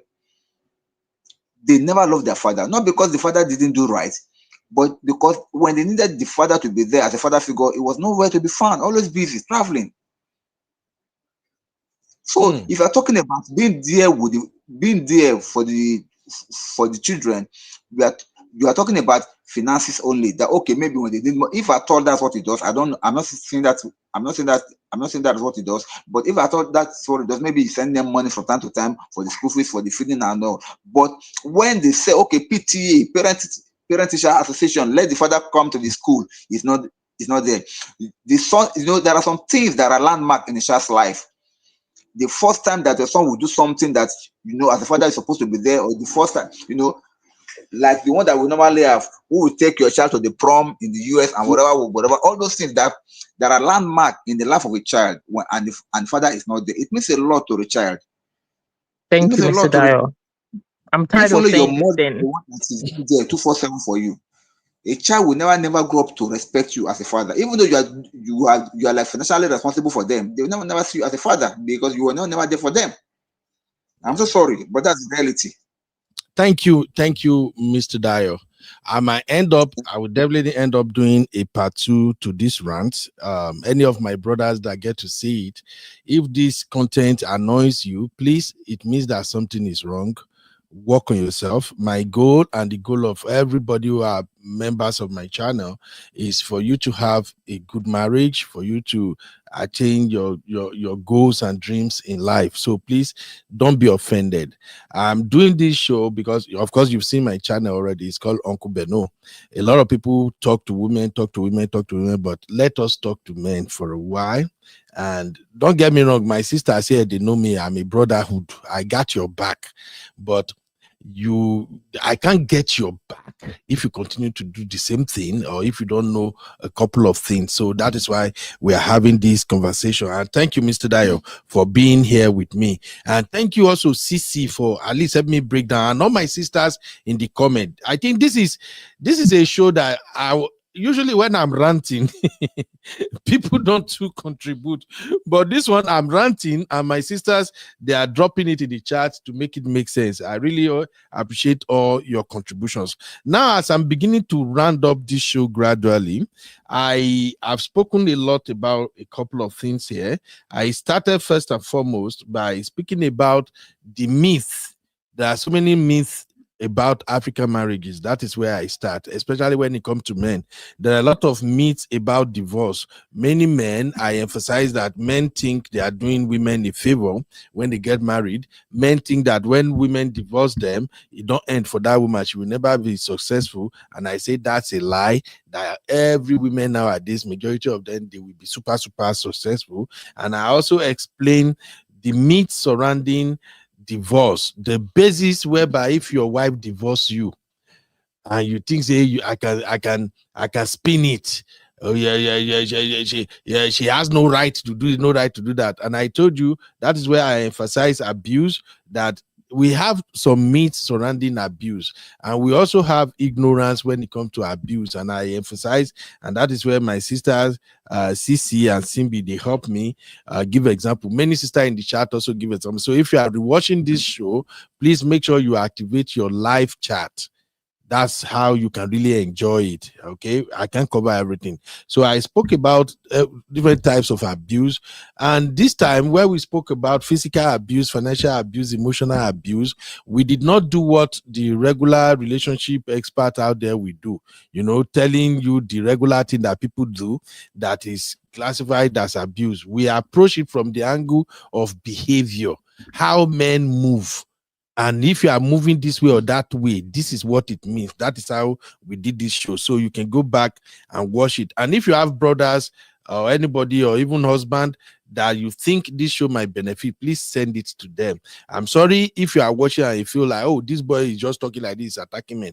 I'm not attacking you. I just want you to be successful, okay? And then from there, we move on to we still have so many to cover. We will never cover ourselves. We spoke mainly a lot about emotional abuse. You need to watch that particular segment. It's very, very important. We stop at Kiriwa on that one for those men who practice denying their women Kiriwa. So please watch and learn from it. And now we are talking about independence and control. I am emphasizing independence. I'm not emphasizing control. The reason is because there is a thin line between allowing your woman to have independence and controlling your woman. There is this bloodline there that many of my brotherhood, they don't know when they move from taking away their woman's independence to controlling her. So please, I just make I summarize like this so that when we move on to part 2, for those who will join us, we know where we stop. I am not talking about control for now. I will leave control for the part 2 of this show. But just know this. If you don't allow a woman to express herself, you kill her goal, you kill her dream. You want to be in charge of her life. You want, oh, you can't do this, you can't do that. You're a woman, stay at home, do this. You are taking away her independence. And the moment you take away a woman's independence, you are already becoming a dictator. You have killed her joy. And I give you guys an example from my own small 15 years old marriage. Me and my wife, me personally as a man, I practice independence. Sometimes I say they tire my wife when she that's why she always run back and say, babe, how do I do this? How do I do that? Because I just say, feel free, do whatever you want to do. You are a grown woman, you are educated. You are not a foolish woman when I marry you. You can make quality decisions. So why should I poke nose to know everything you are doing? So please, in case if you don't understand, that is where I'm coming from. But independence is not limited to what you let your woman do alone. When it comes to what you are witnessing with this Yabo Ojo now, all the success Yabo Ojo achieved is because in her previous marriage, she was denied independence. So in her new life now, with her new man, Uncle Polo, she is enjoying independence. That independence is the beauty you observe in this wedding. That's the point I'm driving at. Your woman can become anything if only you appreciate her independence. We African men, not all of us, but some, when we hear the idea of independence, we always think about cheating. Oh my Lord, cheating. He could go sleep with another man. That is not what that is all about. A woman you literally lock inside a house, even if you like higher security to monitor her 24/7. A woman who wants to be promiscuous will be promiscuous. Even the security you hire will be the one to start firing herself. This is not the conversation we are having. Stop that mentality that if she is free, my wife will now go and start operating a business where she will leave the house in the morning and come back at night. Who knows what she's doing? Bros, life don't pass that level. Once you are losing the idea that the moment your wife is out of your view, you can't see her, she go do it anyhow, it means you are a failed husband. I am not excusing women that do that, but I'm just telling you from a place of personal experience and a place of wisdom that I've learned from grown men. The moment your wife cannot go to work, if she's a career woman, if she cannot go to work and be the boss and sit on a table with several men making corporate decisions, the moment you feel insecure about it, bros, something is wrong. That's the point I'm making. So this independence matters a lot. I practice independence in my marriage. It works for me. I've seen a lot of brothers that practice independence and it works for them. And in case you don't know, make I tell you how to identify people who give their wife independence in marriage. When you see a woman that does what she wants to do, and she and her husband are always happy together, that is an independent woman. It's an independently married woman.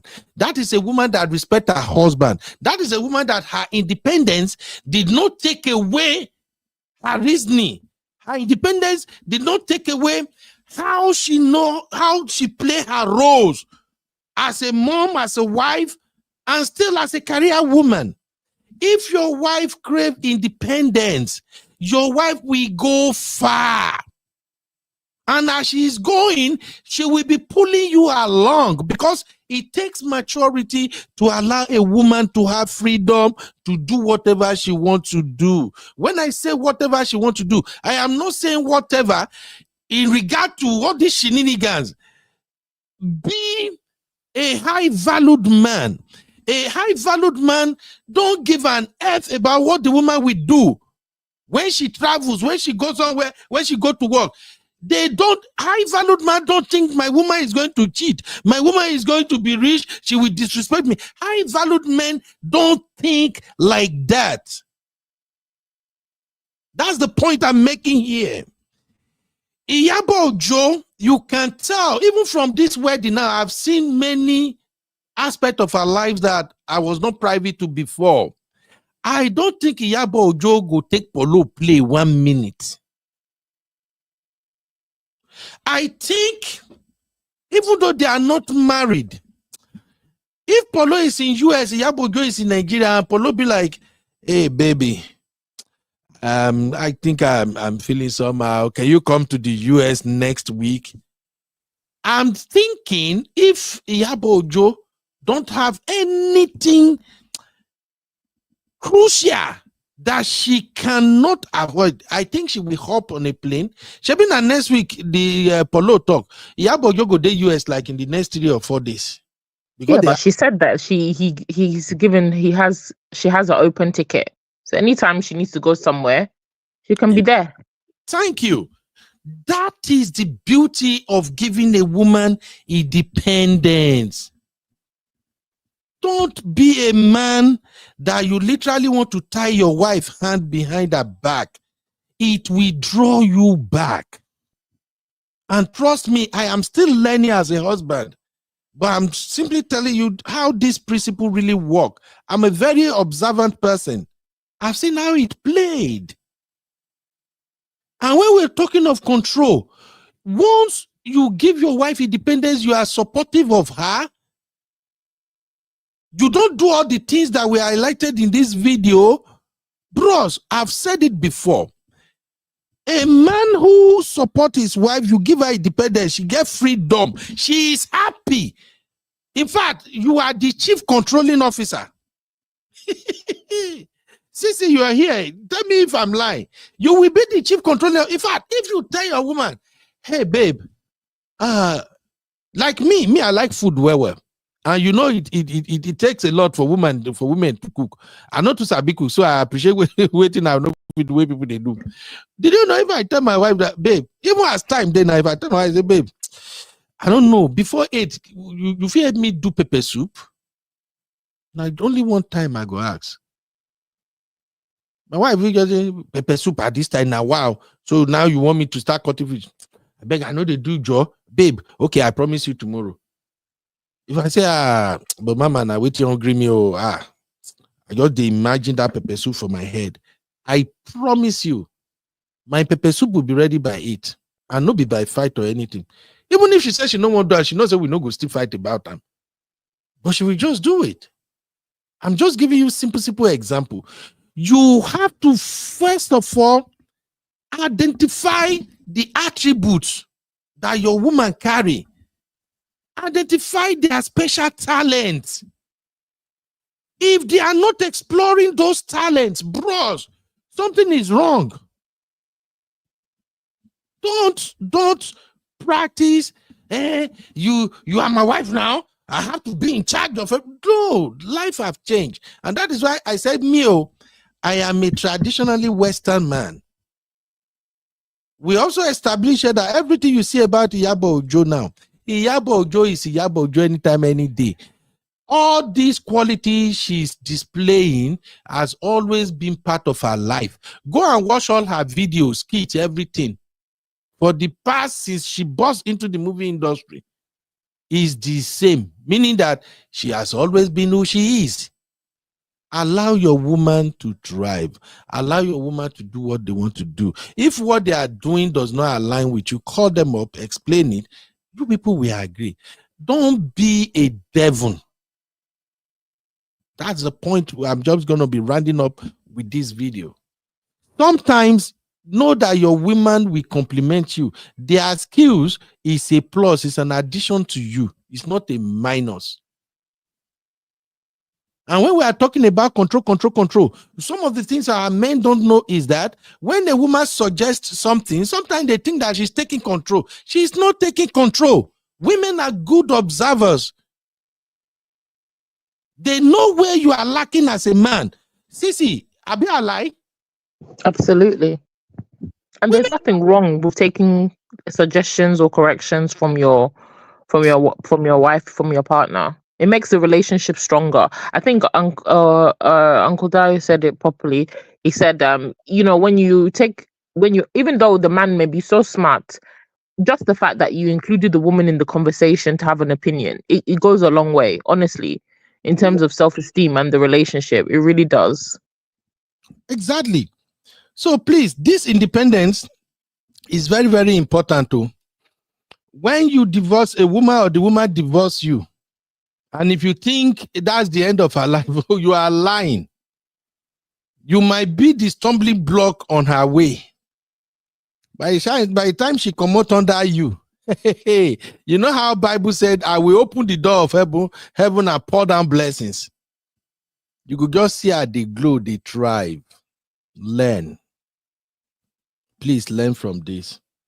Practice all these things. God will not give you somebody that will not compliment you. But if you don't allow her to compliment you, now their both they happen. I'll give you an example now. When it comes to managing home and doing some kind of thing around the house, I usually drag my foot. I'm a chief procrastinator in chief. The only time I get my butt off and run and do something is if I'm waiting they go pay me for. But when it concerns some things around the house, I usually drag my foot. I want to tell you something now. It's not that maybe I'm trying to brag, okay? But just as based on what we are discussing. In my driveway right now, I have a Sienna in my driveway. I've wanted to sow this Sienna now. It don't they go like almost 7 months. And the moment I told my wife, I can't just be paying this, paying that. Make I said this Sienna. After all, we are not driving it, just sit down there. Every now and then, I'll go and change the oil, do one or two things. I won't sell them. Then my wife said something. Okay, let's see how long it's going to take before you sell this Sienna. I said, what do you mean? How long is it going to take? I'm going to sell it. Yeah, me, marketer, I will sell it. My wife said, no, it's not because I know you can sell it. You have it won't even take you a week to sell it. The problem is you will never get around to do it. And women know their men very well. As I'm speaking with you right now, the Sienna is still in my driveway. I say I'm going to post it on Facebook. I will share it in WhatsApp group. It's still on my driveway. Now, this is where the complimenting each other comes in. My wife deliberately don't want to be part of selling that Sienna just because she's trying to show me that I am lacking when it comes to dragging my feet in doing some things. So she don't even get involved. But if my wife, in fact, if I tell my wife today now, say, babe, you know what? I don't get time to even say this thing. I have a lot of you say you fear me see to it and say we said this thing. I swear to God, the way I take know my part now, that Sienna no go dey my driveway for the next 2 weeks. My you know women, my wife go advertise on to Kilimanjaro. My wife don't do social media, but she has friends on social media. And she has brothers and everybody. Now, she will be on the phone calling everybody. Say, this year now, we want to sell. It will be sold. But she just leave me. Say, you will drag your feet. Even every now and then, she go laugh about it. Sometimes when we go, even yesterday when we were going out, she still laugh me when we as we were moving to go into our vehicle. We want to take picture. So my son was going to take us picture, and I'm telling my son, don't let that Sienna enter it. We were moving. My wife say, okay, you see your life now. If you have sold this thing over there. The point I'm trying to make is that we complement each other, just like Mr. Dayo said, just like people are saying. Your wife come with some qualities. Grab the opportunity. Allow her the freedom to express herself. It's a plus. So if you are really liking what Yabo Ojo did and everything, just know that there are many women who are successful women now after they leave their marriages. And when you go back and watch this video, remember the analogy I made about 2 baskets. Just collect the data. All the women you know that were divorced.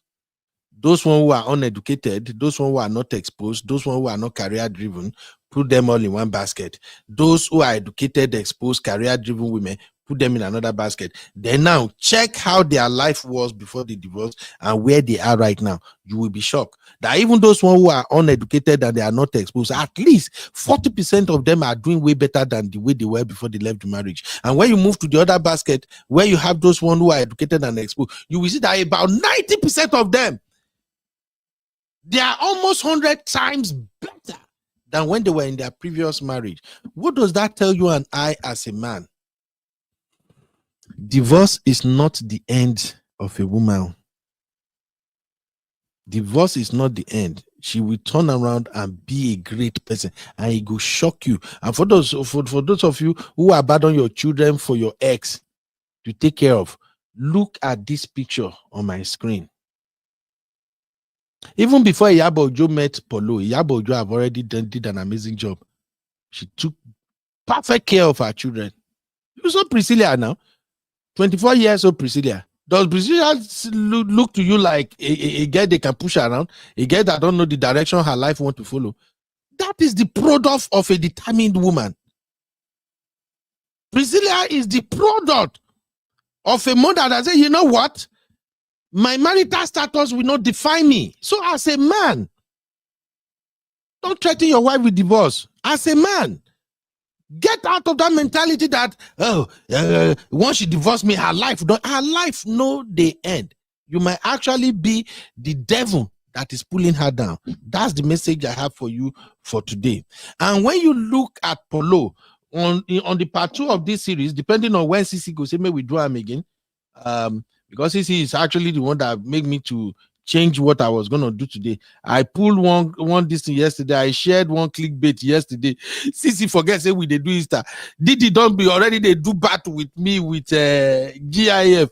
Now CC entered the show, begin they attack me too. So if CC say okay, I'll come back with one part 2, we go do part 2. But in the part 2, we're gonna be talking about control 1. Then we're gonna talk about marrying a single mother.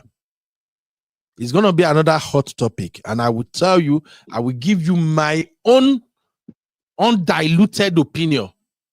Marrying a single mother or becoming or getting into a committed relationship with a single mother. I will give you my opinion. It's not about... Yes. Please, it's not about women, no.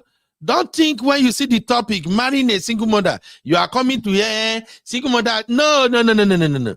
I want to talk to you as a... Sir? Uncle Ben, I've told you about this single mother thing. Can you just say solo parent? And people are not used to solo parents now. When they see solo parent, they're not going to where they talk. Since we like to say single mom. Here we still continue to use single mother. Okay. Let's say it as it is. It is single mother. It's okay like that. So in the part 2, we're going to talk about marrying single mother. If you are coming for that show, I'm just going to give you my honest opinion. And I will start with myself. As I'm talking right now, if I'm single, I won't blink twice. If I see a single mother that match what I'm looking for, I will marry her so fast. So I'm going to tell you guys what to watch out for when you see single mother. And trust me, if you take my advice for it, maybe some of you will find your life partner and you will live an amazing life that you have never experienced. Trust me, we'll talk about that. And then we are going to talk about the role of stepdads. Oh, I love this. Let's talk about the role of stepdads. And I'm still going to bring it back down to this Iyabo Ojo wedding. And at this point, I go pray for Polo. God bless you, Uncle Polo. I don't know you, you don't know me. But God bless you. Thank you for bringing smile and happiness to the face of a single mom who have spent years raising her kids. Thank you for giving her cover. We will discuss all that in the next show. There is this cover that Polo bring into Iyabo's life. Don't get me wrong. When people think of Polo and Yabo Ojo, some people even think that Yabo Ojo is a gold digger. It's because the man is rich. That is why she is there. But if you are one of those people who are thinking in that direction, that the money Polo brings to the table is what glue Yabo Ojo to him, you are wrong. You are wrong. I know women always they need money no matter how rich they are. But there is this hole in some women's heart that needs to be filled. And sometimes when you have worked so hard, God will compensate you with what you are looking for. I think that is what happened in the life of Iyabo Ojo. Her kids are grown.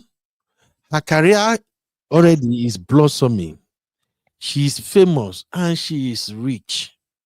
And God just looks, say, for doing all of this, for not just sitting down somewhere 20-something years ago when your husband and yourself divorced, you did not just couch somewhere and start crying. For standing up and saying, you know what, my battle is my battle, I will face it headlong. And you did this job. Let me compensate you with a man that will value you. In my opinion, I think that's what God did for Yabo Ojo. When Polo Absolutely. And I love this angle that you're taking, Uncle Ben. Much better than the clickbait angle that you wanted to do yesterday. You totally get it. So I love that you're coming from this angle. That's 100% how I feel, and how their situation should be looked at. Definitely. That's a very good way to put it.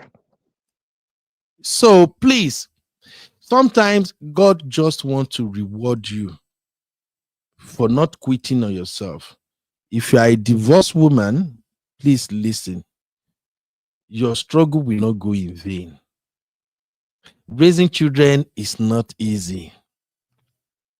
A friend told me recently how he was being frustrated, blah, blah, blah, blah, blah, blah, blah. And he said he's thinking of maybe even divorce. When he said everything, from the moment he started talking and everything, because me, I'm a very good listener, I already knew what the problem was. The problem was raising children. The both him and his wife they were having, it was because of their children. These couples that used to have their children back to back to back. Those type of couple, right? Sissy, those one that after they born one, next 2 years they born. Yeah. They are that type of couple. So they have 3 kids. The senior is like a little bit over 6 years old. They have another one which is like, I think that one is almost 5, and then they have the last born is like maybe 3, and the wife is also maybe pregnant again. So dude is frustrated. So when he opened up and say the way this woman is behaving ever since she came, I have been struggling. It has not been easy. I can't even take care of myself. I walk around the clock and still she's disrespectful. She wants to behave like the rest of these Nigerian women in abroad. I talk finish. I say, okay, bros, here's the thing. First of all, make we shy you. I bring wine, come out, we drink small. So I now told him that, bros, I know how you feel right now. I've been there before. I raised 3 children with my wife right now. It's not easy. So all this complain, you are complaining. Many other couples, they are going through it. You are not alone. Raising children is not easy. I am raising 2 kids with my wife. They're easy. Is one of the easiest job in this life, raising children. Now, if you and your wife, you are raising kids and they get these bags, both you are being stressed out. Imagine one woman, just one woman. She has to deal with all of that. Hey, men, please think deeply. And it's part of what I'm going to discuss in our next show. When you meet a single mom, she not already raised her children. Those children are already like 8, 10. Some of them are like 13, some 15 years old. The woman you want to get married to is not a single woman. You are getting married to a complete package. A woman who have seen it all. But we will talk about that in the next one. So thank you, ladies and gentlemen. Now, as we are rounding up, Mr. Dio, what will be some of your final take on the lesson men should take away from Yabo Ojo daughter's marriage? When you look at Polo, you look at the ex-husband. Please take note.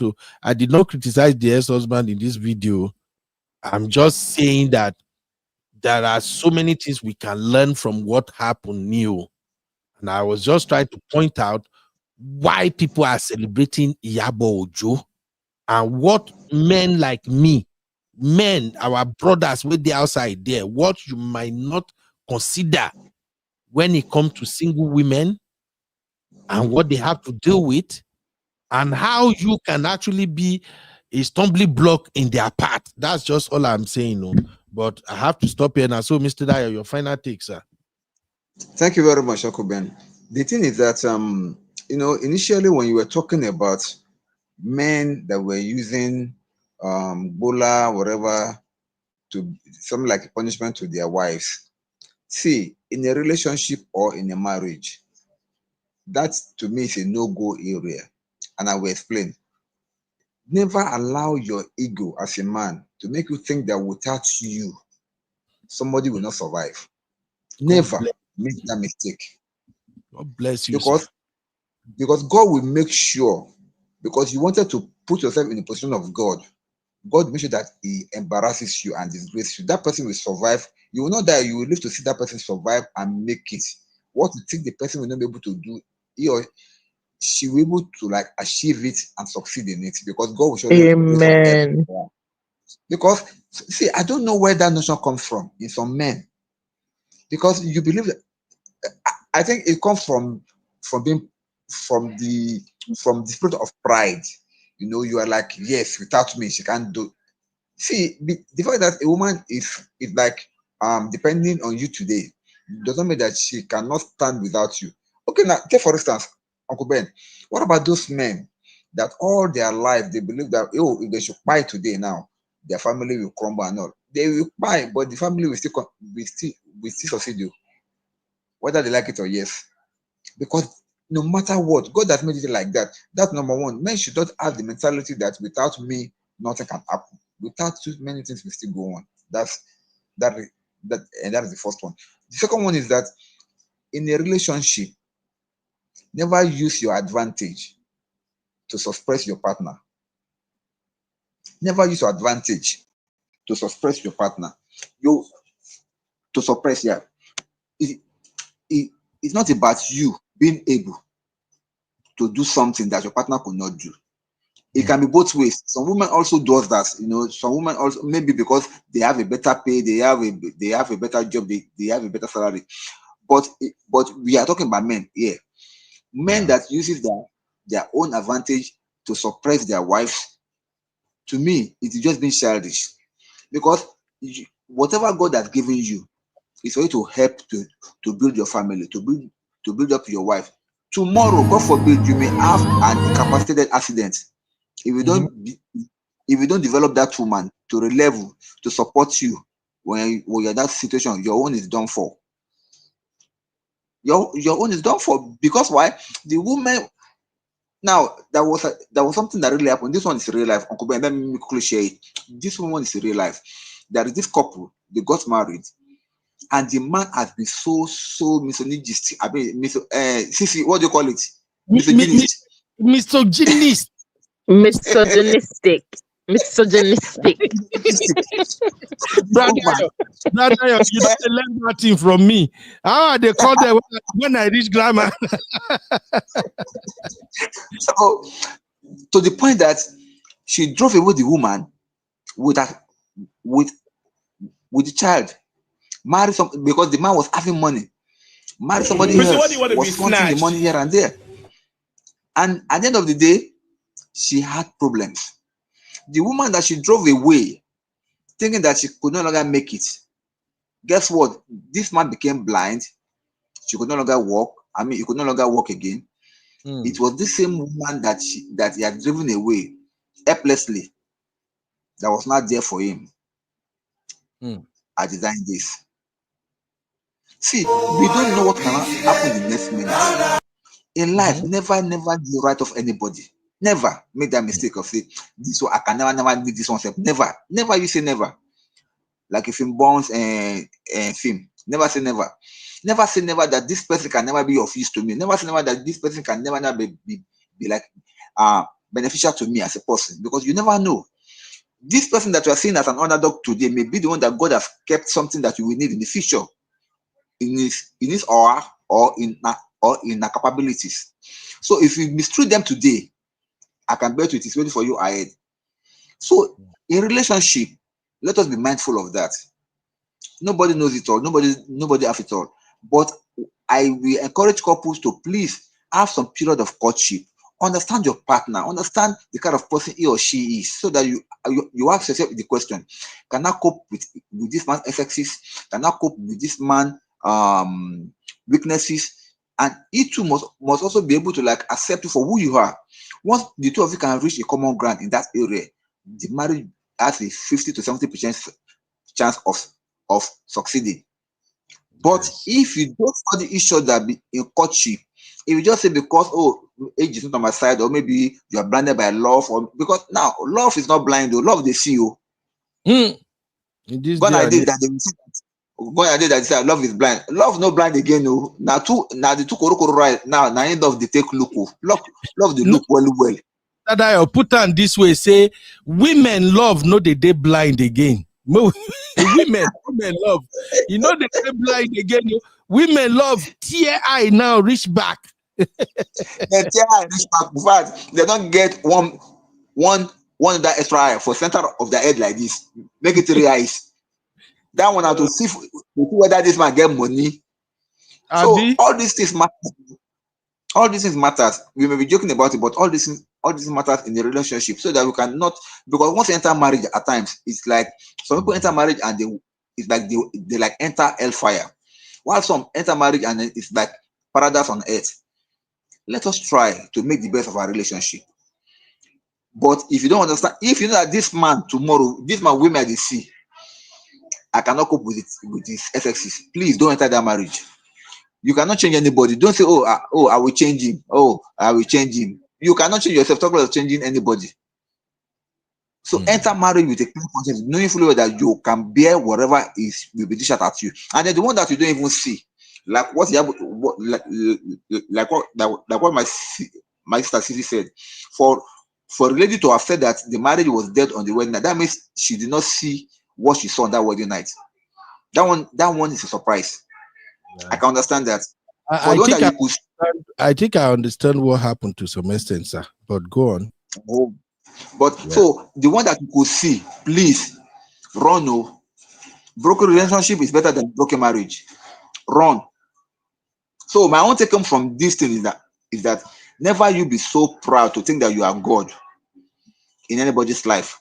Don't make yourself God in anybody's life. Always remember that everybody have their own God, and God resists the proud and give grace to the humble. Thank you, sir. Thank you, Mr. Dayo. God bless you. Thank you, Mr. Dayo. You said on this topic. These are some of those topics that people really don't want to go into because of the nature of it. How dare you call men out? We are not calling men out. Me, I don't get time to call you out. My own is to just say what I think you should know, where I think you are making mistakes, what you can improve on. Nobody is perfect. All of us, we are dealing with our demons every day. And I've said it here on multiple occasions that if you are married now and you are having a fantabulous relationship with your wife or husband, your marriage is good, don't mock people who their own marriage break up. Experience have shown me that your marriage can go from 100 to 0 if you don't put some things in order. So being married and having sweet marriage or whatever, it does not exclude you from collecting basketballs, and it doesn't make you better. So this conversation is not about that. This conversation is actually about how you can be a better man. Okay, and I really appreciate Mr. Dayo for coming in, because this conversation no the day easy.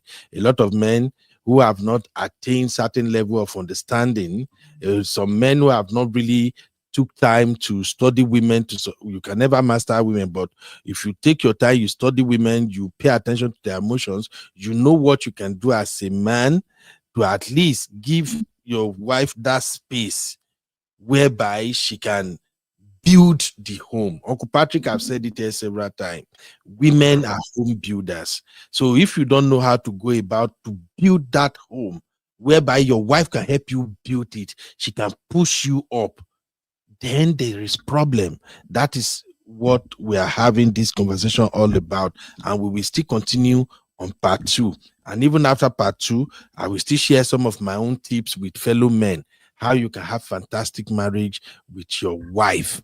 Okay, how you can literally be with your wife for, at least I've been with mine now for 20 plus, she still look like baby to me every day. Okay, I can teach you, not teach self, I can share with you how I program myself. Who knows, maybe if you apply it to your own marriage, it can work.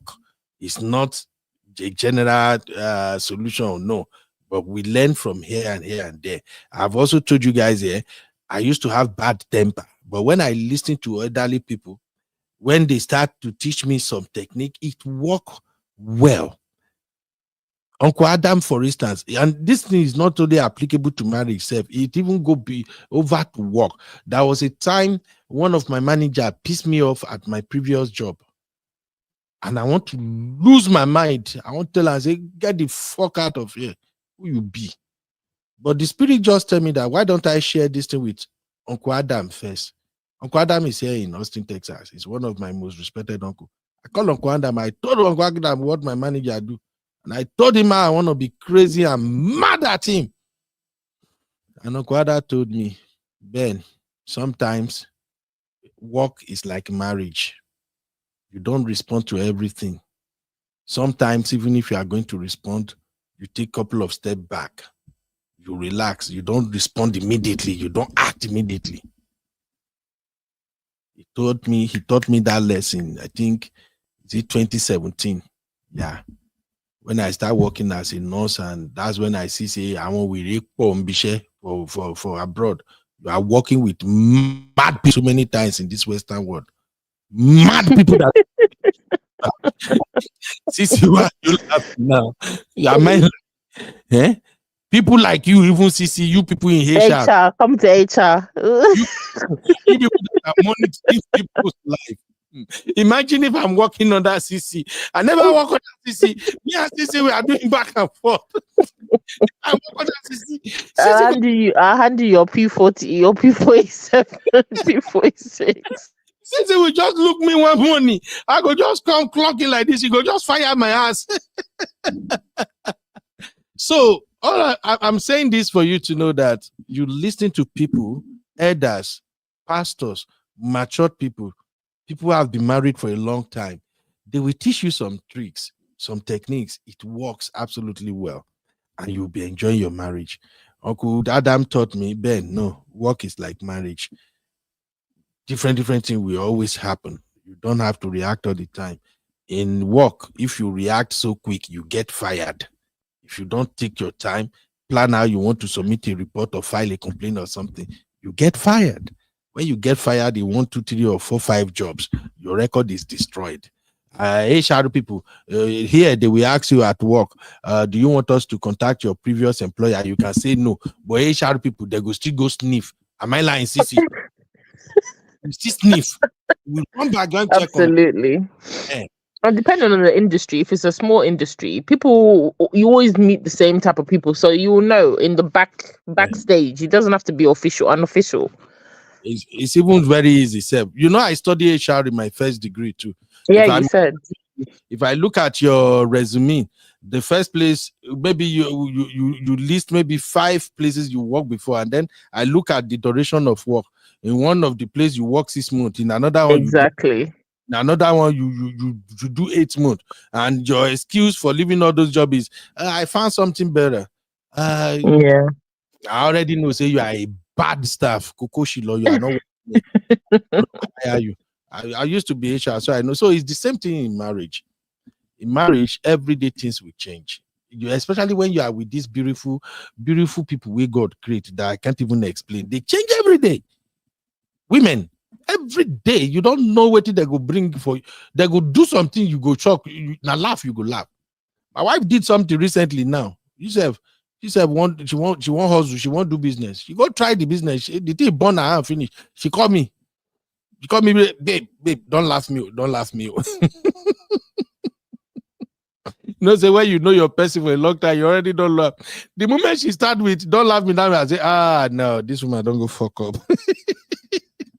And by the time she told me what she did, literally, if it were some years back, I go explode there. Whoa, and me have her. But when she shared what she did, I don't laugh, Taya. Now, top phone there, they laugh. I laugh. And she's like, babe, why are you laughing now? Why are you laughing? I said, Shebi, you say, make I no judge you. So let me just laugh. You can be with a woman. It doesn't matter how long. It change every day. And the worst thing is say women don't grow old. I'm telling you, from what I observe with women, they don't grow old. They feel, maybe the women don't even grow old until they are like 60. That's when you can begin to tell that, oh, she's old. But when it comes to their heart, things of love, things of romance, things of marriage, I don't think women grow old. Mr. Dayosh, Abi Mokparoni, you've been with my sister for very long now. Did she ever grow old? Women not at all. She's getting younger by the day.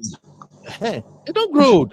The behavior is still almost like the same thing. So please, bros, you have to calm down. You have to learn so many things in order to make your marriage work. And shout out to my sister Didi. Sis Didi is always our researcher.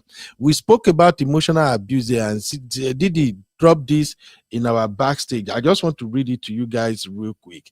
Okay, and it says recognizing emotional abuse can be challenging due to its subtle nature, but recognizing its signs is essential. It can affect various types of relationship and is a common aspect of gender-based violence, often coexisting with physical abuse. Signs include humiliation, gaslighting, manipulation, isolation, control, and erratic behavior, which can harm self-esteem and well-being. This is where I will round it up. Sisi, help me make it make sense. Your final take, my sister. What should my gender do if we have to go with the lessons from Yabo Ojo daughter's wedding? I think definitely. I can't hear Sisi. You can't hear me? Can you hear me? No. Yeah, go ahead. So for me, a relationship is not one size fits all.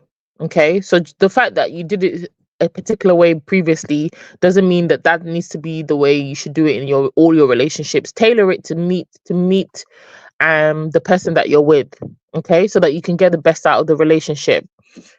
In the case of Iyabo and Polo, they have a blended family. So coming together as two mature people with your blended family, making efforts to make that work. I think his kids were at her wedding. They spoke really highly about her, and vice versa. I think her kids also really love him as well. And it's a testament to the solidness of their relationship. Okay. And then just being aware of, as a man, when you celebrate your woman's wins, it doesn't make you less of a man at all. It takes nothing away from you. Thank you. To stand behind your woman and to support her when she's doing well, even if that means that you're in the background, as it were. Okay, you're still doing something. You're showing up and being there for her, which is fantastic.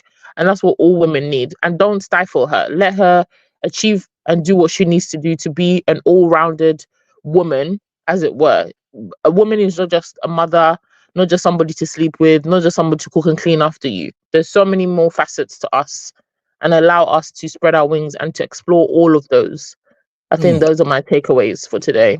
Thank you, Sisi. And on that note, we're gonna be rounding up here. Allowed your woman to spread her wings and fly. Sisi, you sabi end show, man. I don't know, Sisi get talent like this. So Sisi, have you been doing a spokesperson? You are getting paid. I need to start. I said I'm going to start my own boot camp, love boot camp, soft life love boot camp. I'm sick of our women suffering and struggling. That's why I love this love that Yabo is getting, the softest of landings, the softest and sweetest of love. Because every day struggle. Oh, a single mother, you're not good enough to have this type of man. Oh, it's only poor men that she can have, maybe toothless granddads because she has kids. No, she's got a high value, rich Odogu as she deserves, and I love that for her. And that is what I'll be teaching in my boot camp when I start. No, you'll be teaching sisters to go and look for Odogu. Sisi, maybe. Not that, to be able to make sure that you, doesn't matter what your circumstances, you are allowed to have a soft landing in life. Not everything should be struggle. That's just how I want women to live, especially Black women. It's very important to me. It's not every day struggle. and have the bottom barrel of experiences, bottom barrel of relationships. You can have white women are enjoying beautiful relationships. They have 10 kids and somebody's still wifing them and getting married to them and they're living happily. But for our black women, it's like it's a taboo, it's forbidden. You can't have that. Who says? Yeah. So I love this for Iyabo.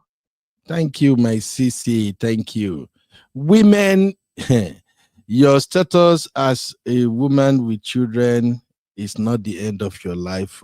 If you can chase your career, if you can reach deep down, forget about that situation that you were in earlier. Think about the future.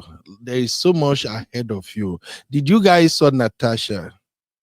Natasha, our senator Natasha. Beautiful, sweet woman. A senator. Even young girls, single, never married, never had child, young girl. Your beauty self don't fit compete with Natasha at times. I be a lie, Sissy. The way Natasha is beautiful. Many young, never married, never had baby, they can't stand with her beauty. And yet, when you see Natasha, you see class. When you see Natasha, you see a successful woman. When you see Natasha, you see a woman who has enjoyed independence from her husband. I have lost count of how many times Natasha's husband has kissed her in public. And you can tell they are not acting. It's just the way they are. Absolutely. I'm telling you. And just for you to know, two sisters, if you watch this, there are many men out there that are single dad that has collected water in their previous relationship.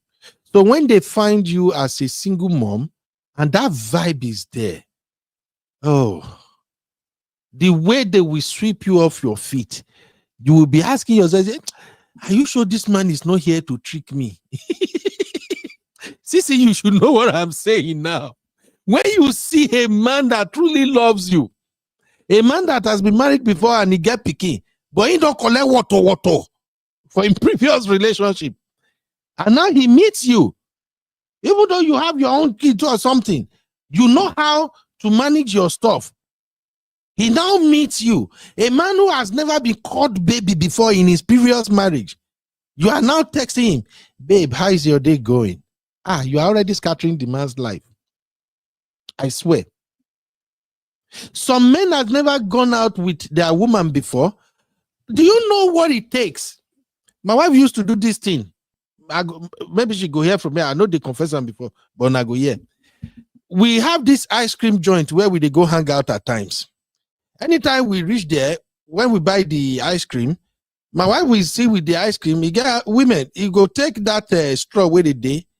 You go they lick the ice cream, go they look me for face, go they do her shenanigan. That thing they scatter my brain. Somehow they tell me say, Ben, what's your problem? I'm telling you, whenever she do that for mama, I'll be like, I never. Your mind is in the gutter. My sister's eating the ice cream. What's your problem? No, she's not eating ice cream. She's disturbing my soul. She got to talk, but she'll be looking at me, licking the ice cream. I'll be talking. After sometimes she go begin to do the way she did do deep down inside my belly go this way because I'm getting older now. I don't add weight more. Thank God say I don't even reduce more now. I don't get here again. I'm a boy-headed person. So, but when she's looking at it, they make me feel, be like, I still this sexy. So all I'm saying, you still got it. You still got it. There are some men who in their past marriage, their wife never look at them like that. There are some men who their ex-wife has never called baby. Don't get me wrong. It could be their own behavior that made them not to receive that before the marriage crashed. So they learned their lesson. And now they meet a single mom who texts them. Some men, if a fine single mom, accomplished ladies, text them twice a day, their life don't melt already. Because some of them, they are usually the one that will initiate the text. And it might take the woman maybe forever to even reply.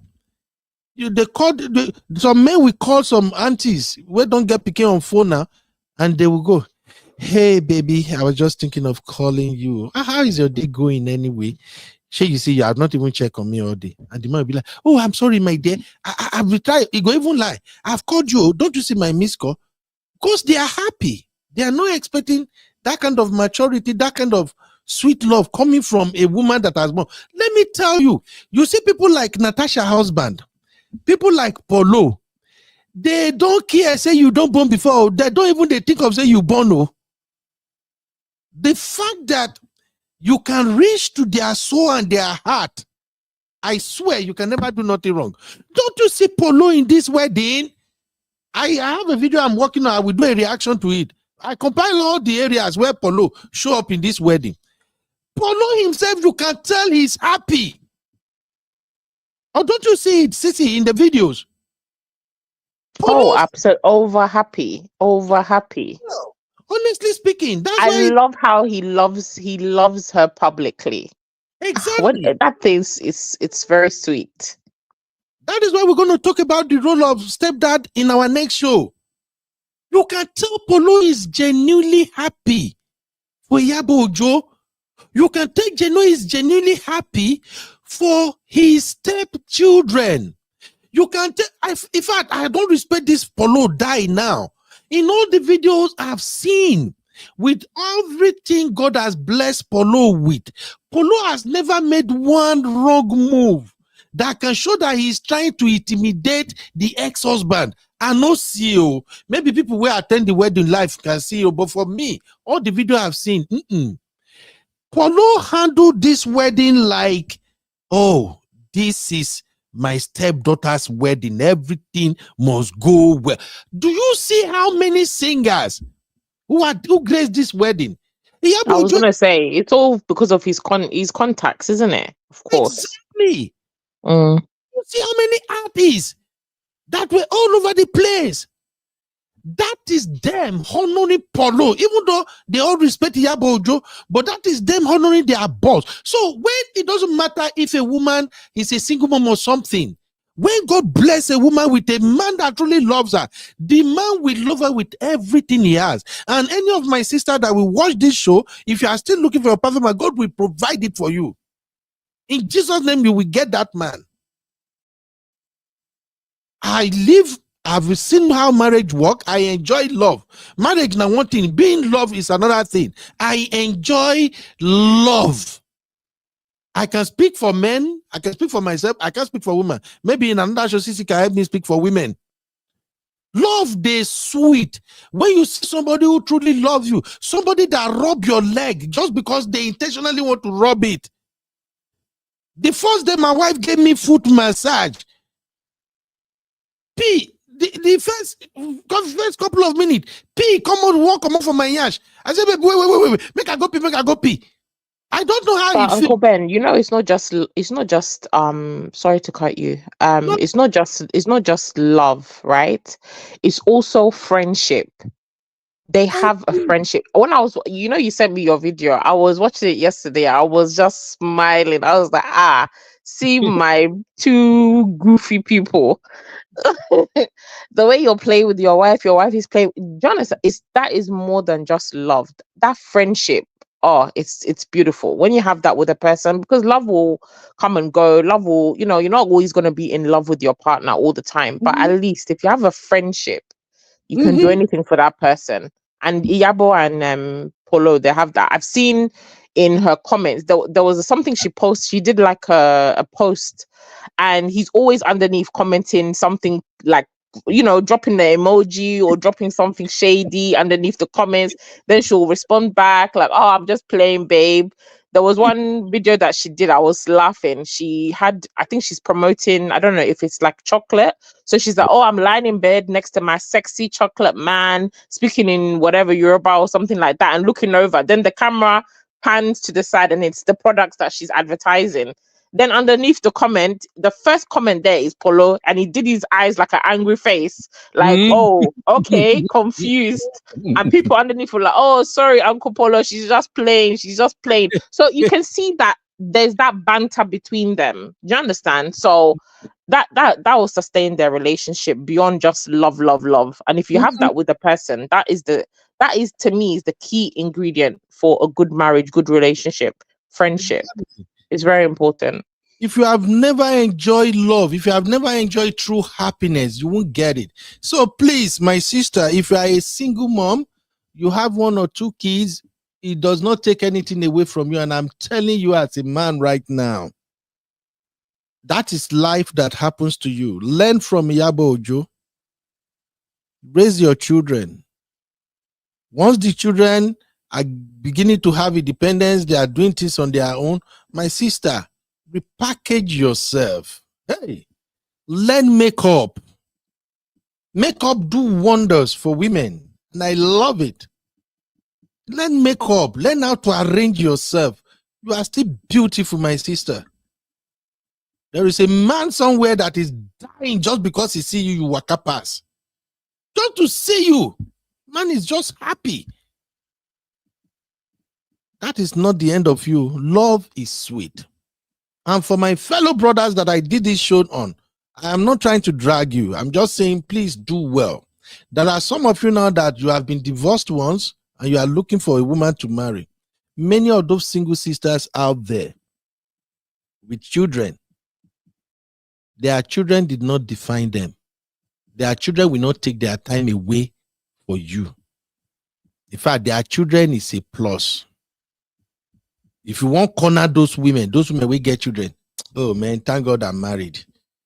If me as I did like this, if I want cash any single woman right now, we get picking. I go catch her, she go dey bandage. You know how we do it? I will win the children over.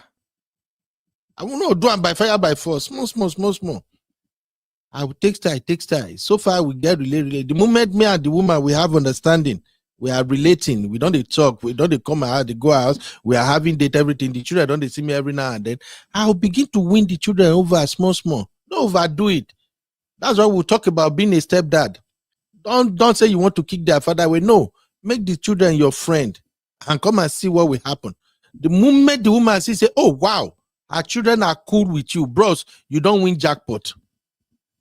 You don't win jackpot with that. Once the children are cool with you, you can tell that Yabo Ojo children, they are cool with Uncle Polo. I've seen the video. I see how they relate.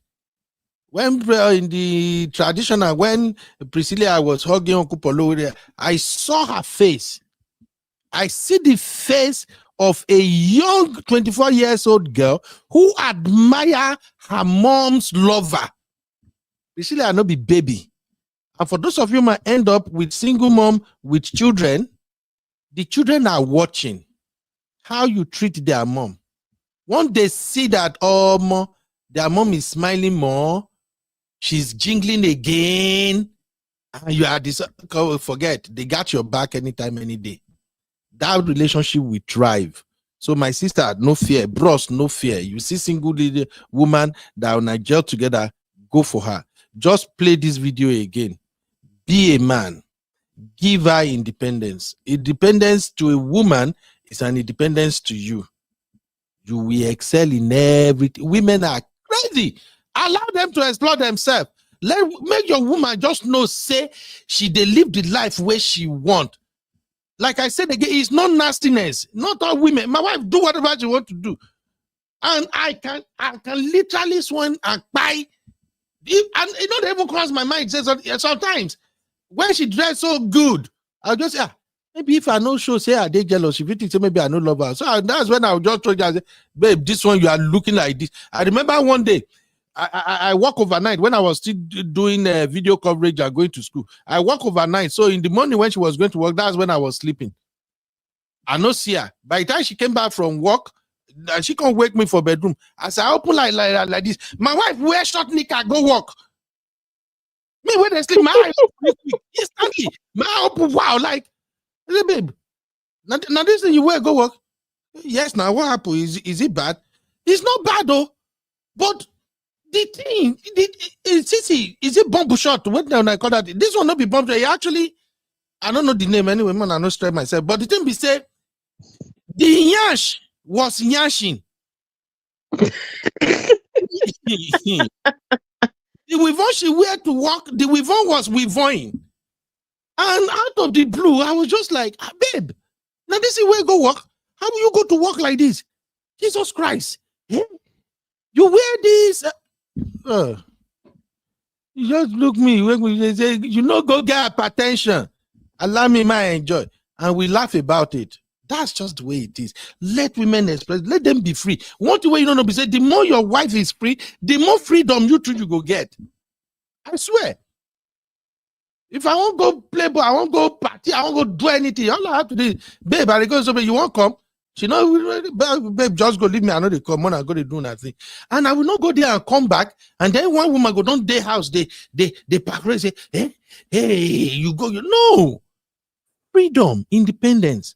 Thank you, ladies and gentlemen. Sisi, God bless you for joining me on this one. I know we didn't plan it, but you see how God works. I appreciate it. My sister Didi, God You're bless welcome. It was a great show. A lot of very useful tips, a lot of useful insights. I love how you're talking to the brothers, giving them a stern, firm warning, but done with love. So they should take the lessons.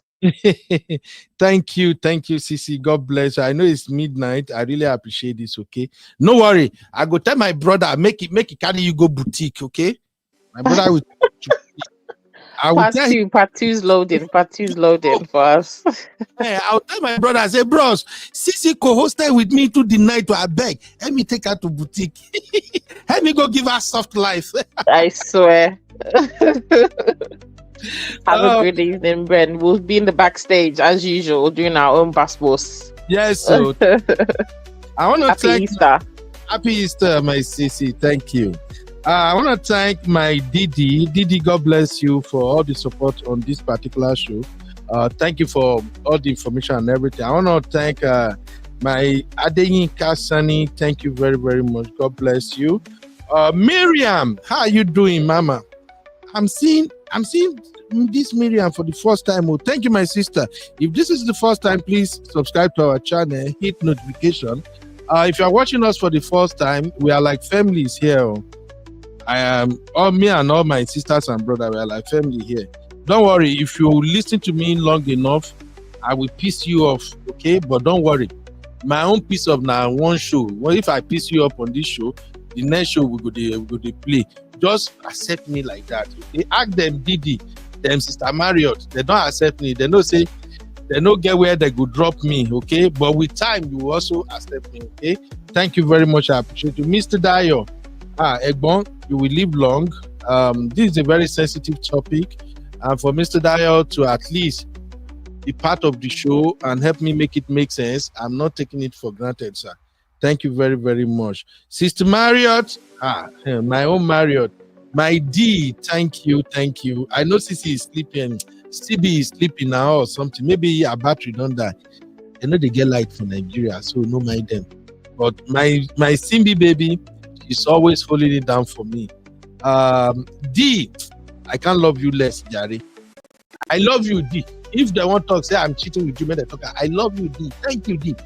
At least now you they help me break down my grammar. You and Sisi and Mario. Now they always tell me, Ben, don't be so the grammar side. And today now, my D don't teach me negi. The next thing now, make I go practice my English. How I go use them. You know, say those of us will say we went to old school where we want to learn English. If we hear one word, we try to use it in sentence. So D don't teach me negi now. I'll put her for sentence. I'll tell men, wait, how I take the finance?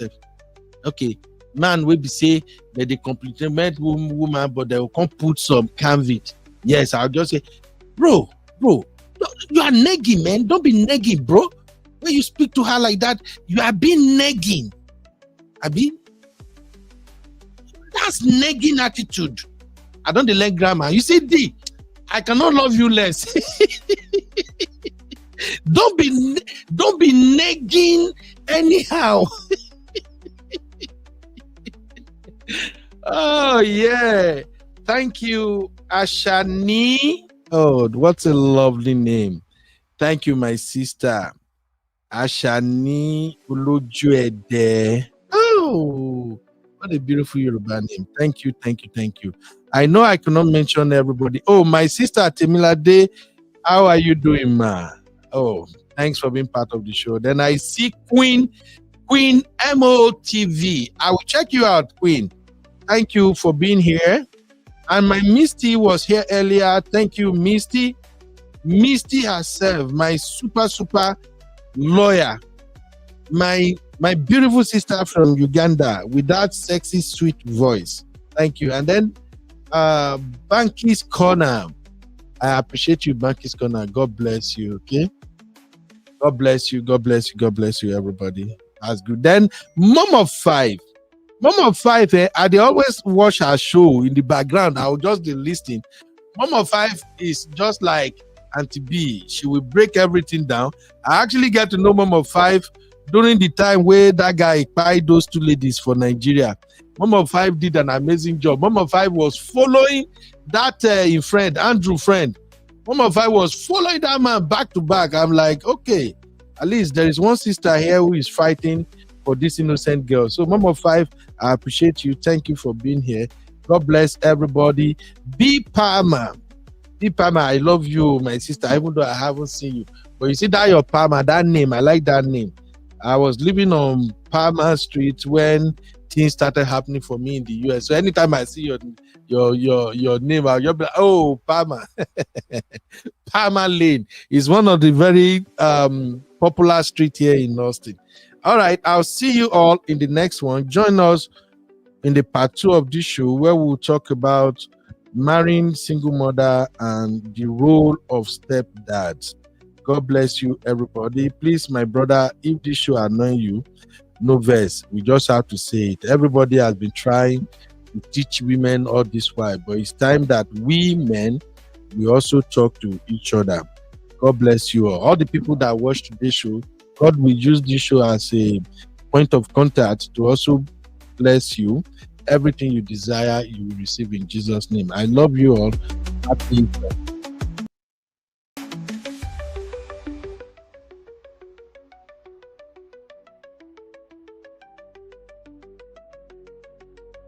Welcome to Trends Reality, your go-to channel for trending social political updates.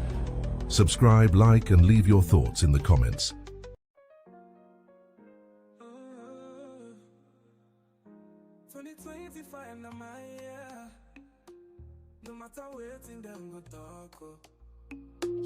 I go to shine for front, yeah. God don't bless me with good luck, oh. See me the rise every dawn, enemies go on, make I fall, but God they carry me good. Faith is strong, I know good dog. Oh, oh, hallelujah, they echo loud. 2025 now, my breakthrough now. No shaking, I go shout, I'm proud. Now my here, I go testify now. Storms go come, but I go stand. God take my side, I no go fear.